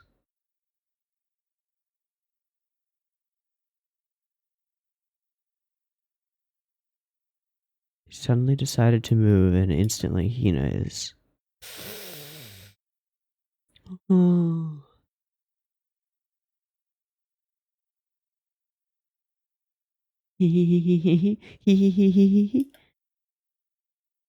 It's not like we did anything.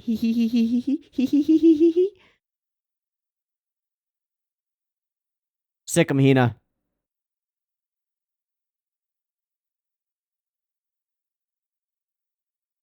I hope she ripped some of her hair out. Get him. Yeah. I hope her head hit the floor. I really do.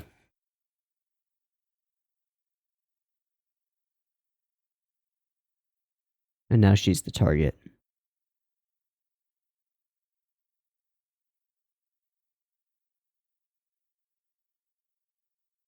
This is a cool shot.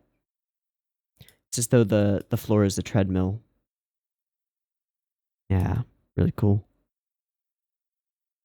And I think the entire walking home sequence that we get here is looking at her feet the entire time.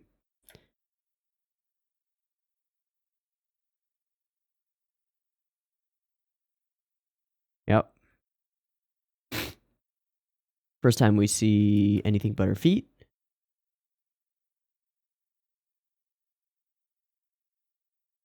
Nope. What should I have done? There's no answer to that. You had a choice. Self-preservation or your friend. And you chose. And I'd say you chose right. But that choice is going to cause you pain. Because people are cruel.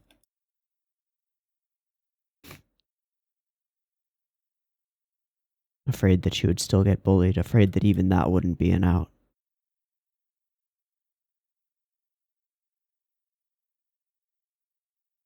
Cruel people can smell victims. I don't mean literally.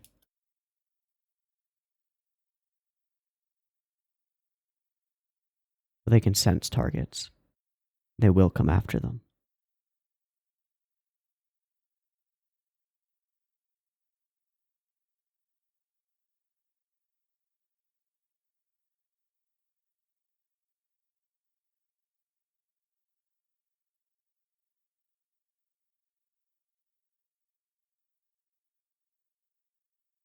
This pain in Momo is a mood.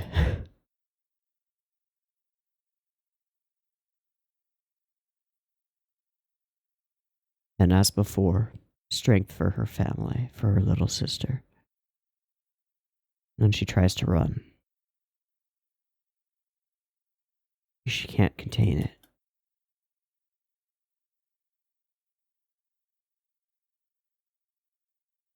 Instantly a feeling of danger. Then we get probably the most impressive animated sequence in Sangatsu, period.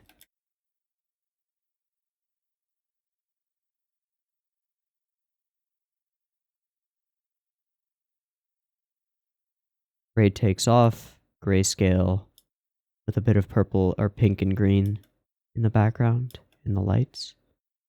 She's also grayscale, mostly. Yeah.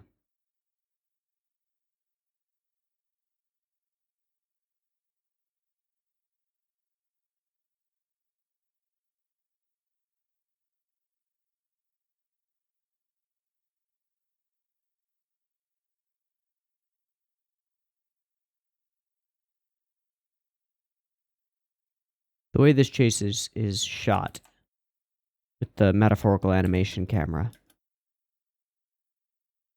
is fantastic.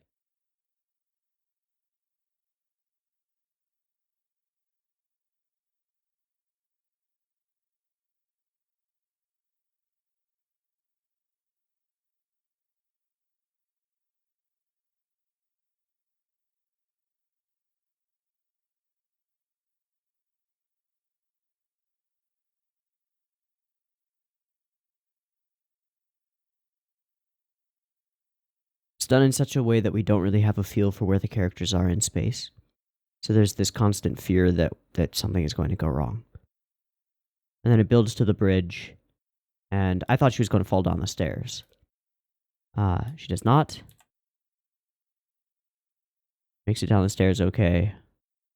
Then trips later.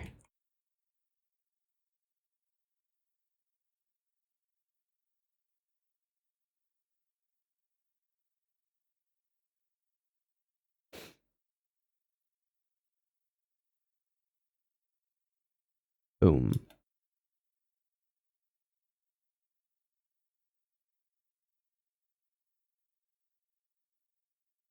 Then she's run out, just weeping. And I think it's hard to tell because we're so far away, but I think one of her shoes flew off.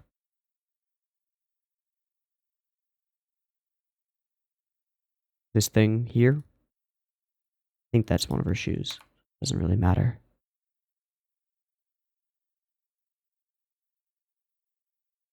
Then we go into probably the emotional climax of the episode, I would say. Back here on the bridge, Hina crying, Rei with her. Again, same story. Same thing in the last season. But this time Rei's a different person.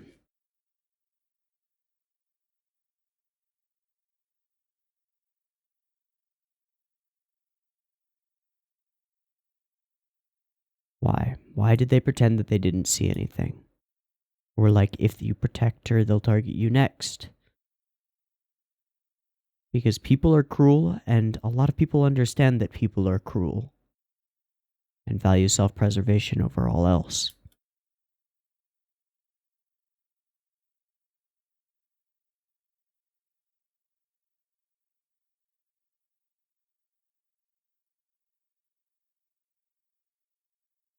Yep, they were right. And wrong. I'll be alone tomorrow.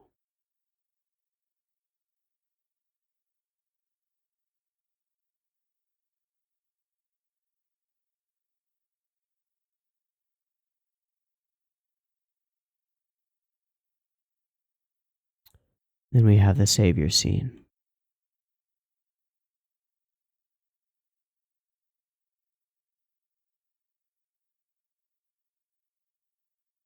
Damn straight, Hina. You were right, and the world is punishing you for it.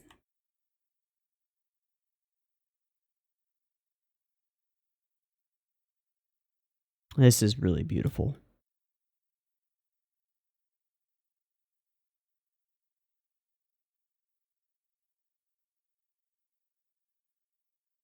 And Rei is struck by the light, or as he says, by lightning.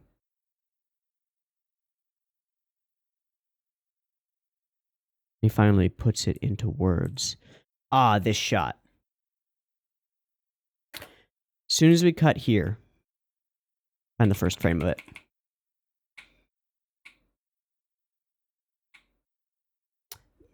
A couple frames later. As soon as we cut here, we are in Rei's perspective. We don't know it, because this kind of camera movement is common. This one's a little bit special, because we're parallaxing the background down behind her, and her animation is built so that we're coming up on her. It's really perfect. This is a difficult shot. And then it's contextualized by Rei kneeling. The way he kneels, it's almost like a knight. First I thought it was more like a proposal, but it's more like a knight. And these telephone lines in the background form Christian crosses or swords. It feels knight-like. I don't know, maybe that's unintentional. He reaches out and grabs her hand.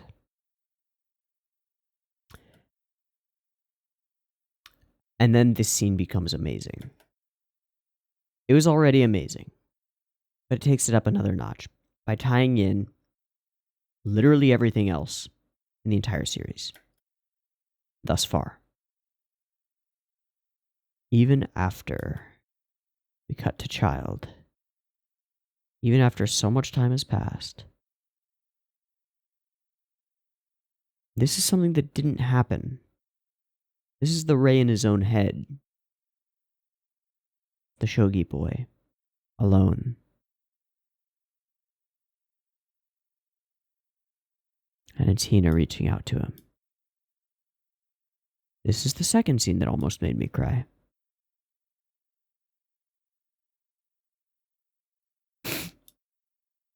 Coming in like a storm from a completely different direction. Yeah.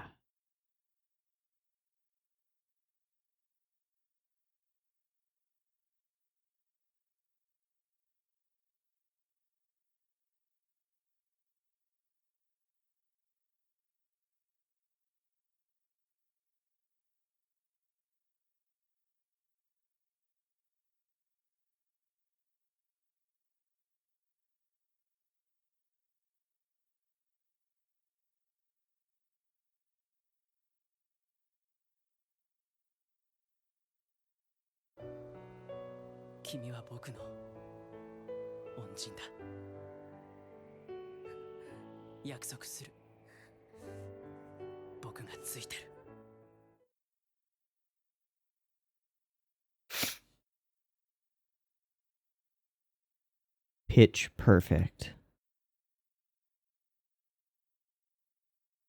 I'll pay you back. Kindness is worth the world.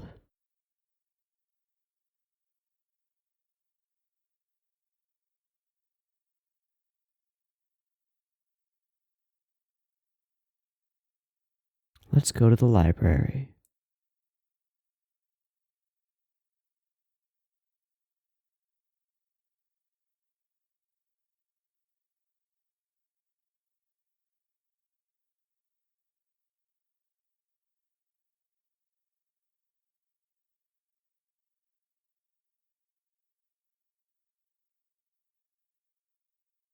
She sees little her and Chiho.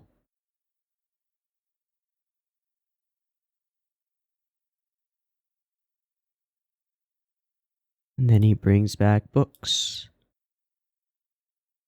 of beautiful sweets. This is the third scene that almost made me cry. Or wait, is it fourth now? I don't know. This one actually got me the closest. Something about the thought put into it. The unspoken understanding that Rei gets Hina. It's really good. It's really fucking good.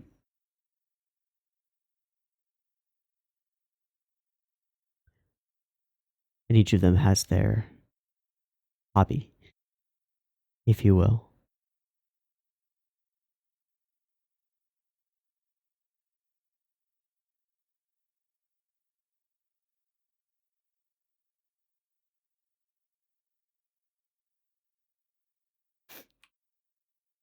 Silverthorn is also a type of oleander, right?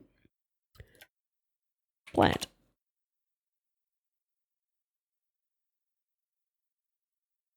Eleagnus pungens? Oh,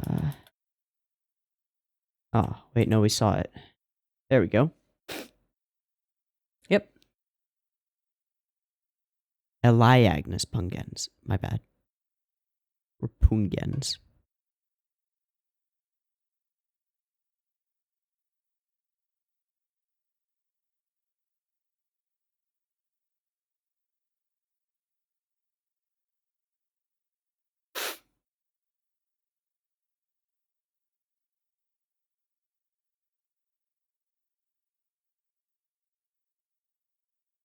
No reference to ladybugs. Okay. Asian lady beetle.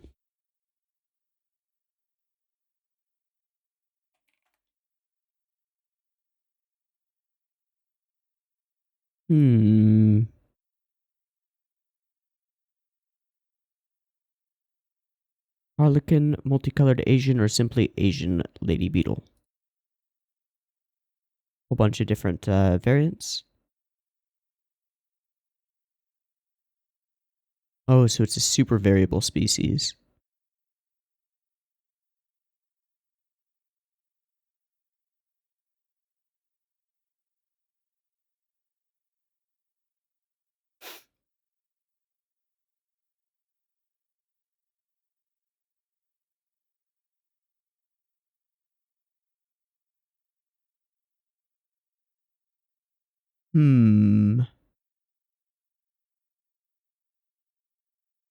Eggs. Mating eggs, 5 larval stages, pupa, and emerged adult. How long do they live?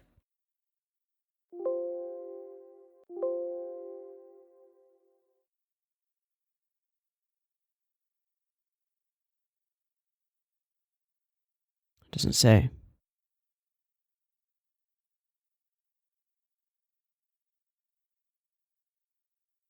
They're considered a pest of some sort.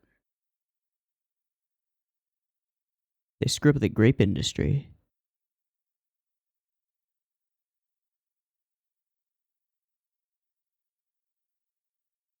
How? I wonder.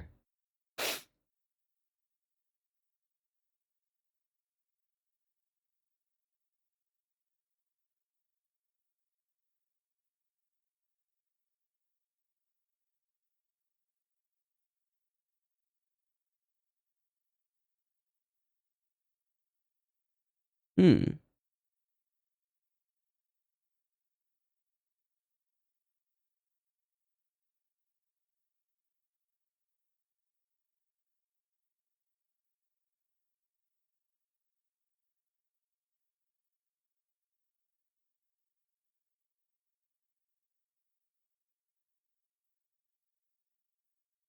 But it's also used as a control agent for aphids, like other ladybugs. Very interesting. Okay, well, tangent. See, I do what he does when there's, like, weird information. Go for it. My bad. Insect on the pathway to heaven because it flies upward toward the sun.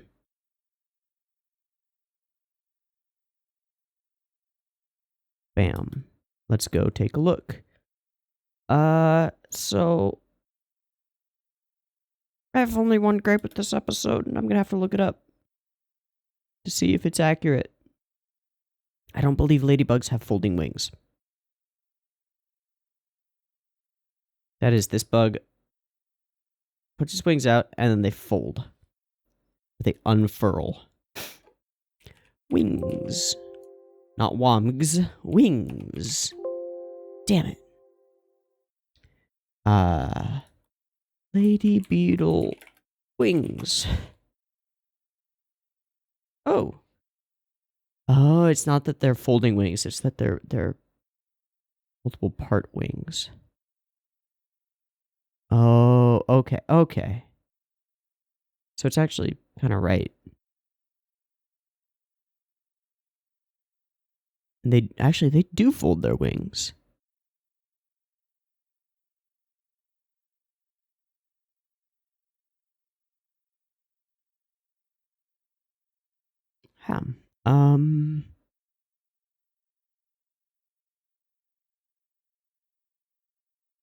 Yeah, like so.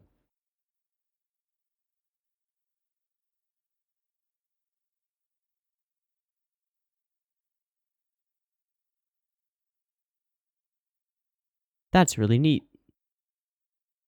Okay, I have 0 gripes with this episode. It's perfect! But you already knew that.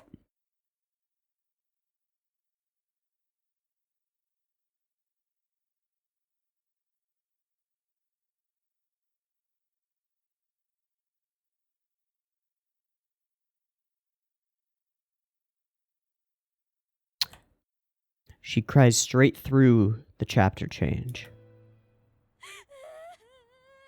First time that's ever happened. First time anything is ever directly connected to chapters like this, as far as I know.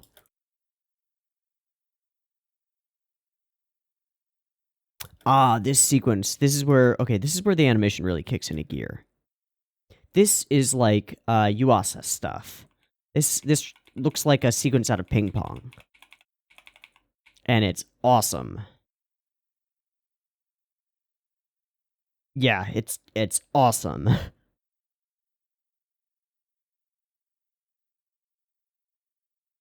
It really sells the emotions that Rei is going through right now. It's fantastic. I love it. Think, think, think. What can I do? We get back home. Then I wanted to frame by frame the scene where she reaches for the door. It was really smooth.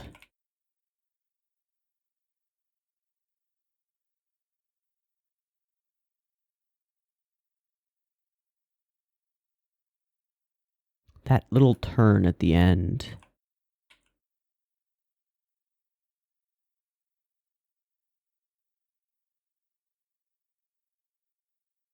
It's fantastic. And the light spills forth.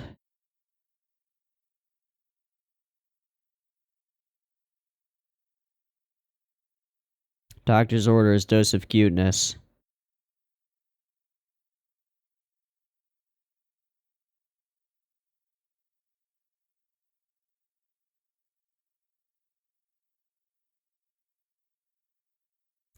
And just that is enough to push Hina to tears again.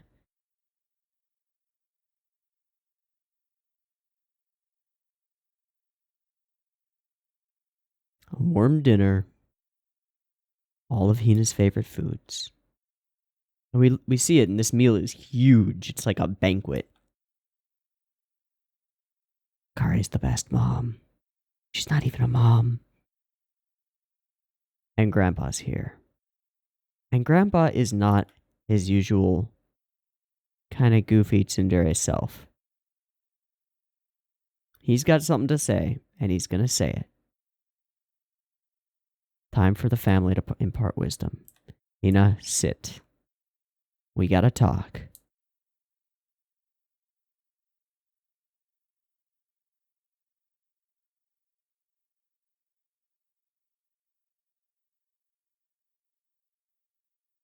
This scene also brought me close.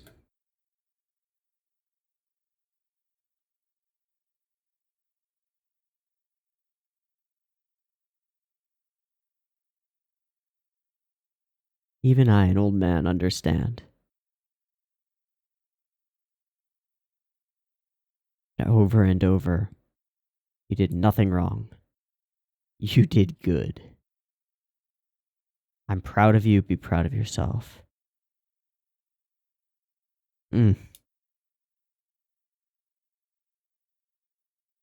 The voice actor's performance is fantastic.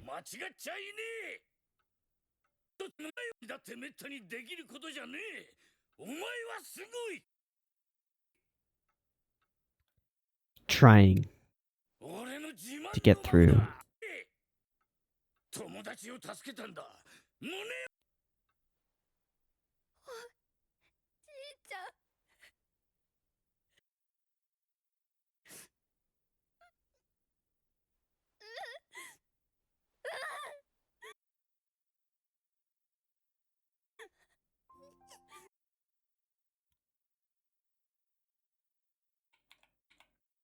These cuts.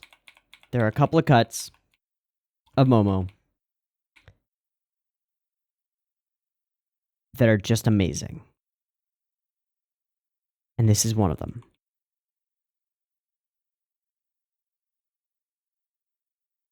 Stumbling around like a baby horse. Flopping down next to her.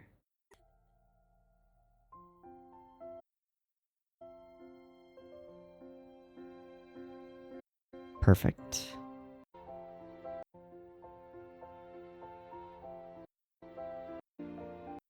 And then dinner starts. And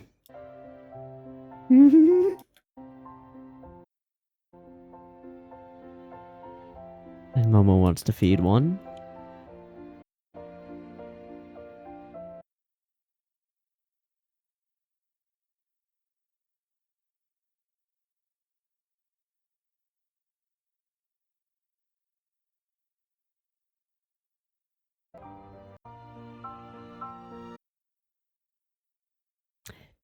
This captures a very particular feeling. Eating right after you've been crying is a very different experience from any other type of eating.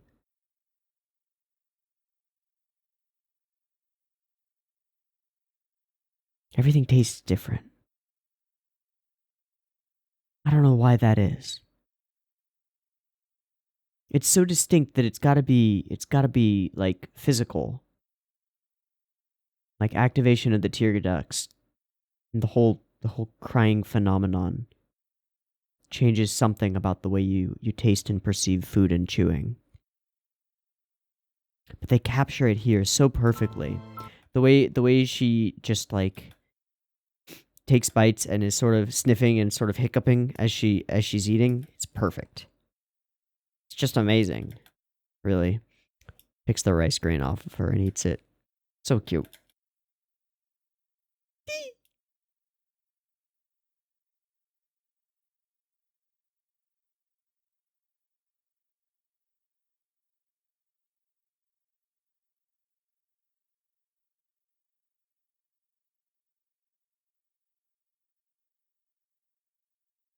Hina ate a lot too, though she was crying the whole time. Yeah, again, like forcing herself to eat even though she wants to. Fantastic. Fried chicken, potato salad, and cream stew. Akari made all the food that Hina loves.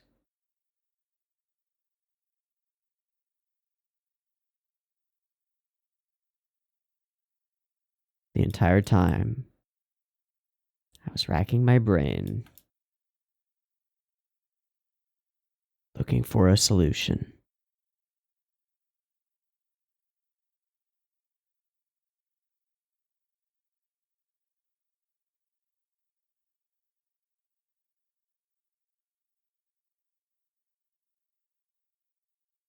Best 2 episodes of the series so far. Pretty comfortable in saying that. In just about every way. Now that we've got connections between characters, they've been fleshed out, we can start showing empathy. Because we're connected to each of these characters, individually and through each other. It's compounded emotion. It's really good. It's really good, and Shaft's ability to express emotion through animation and sound design is top notch. Probably best in the business, I'd say.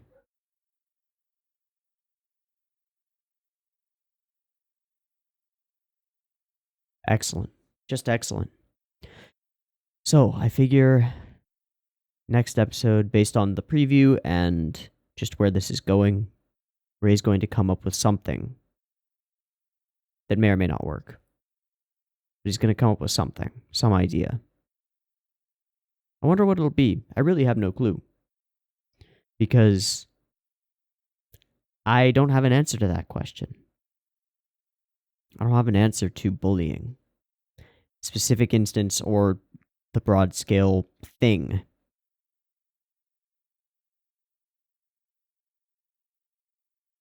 So we'll see what he comes up with, because he's not much older than Hina. He's been through this himself.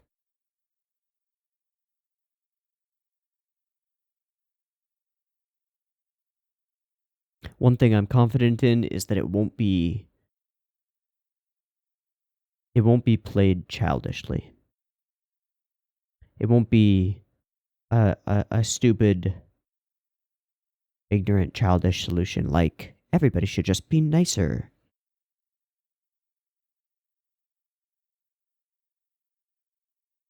We'll come up with something. See what it is.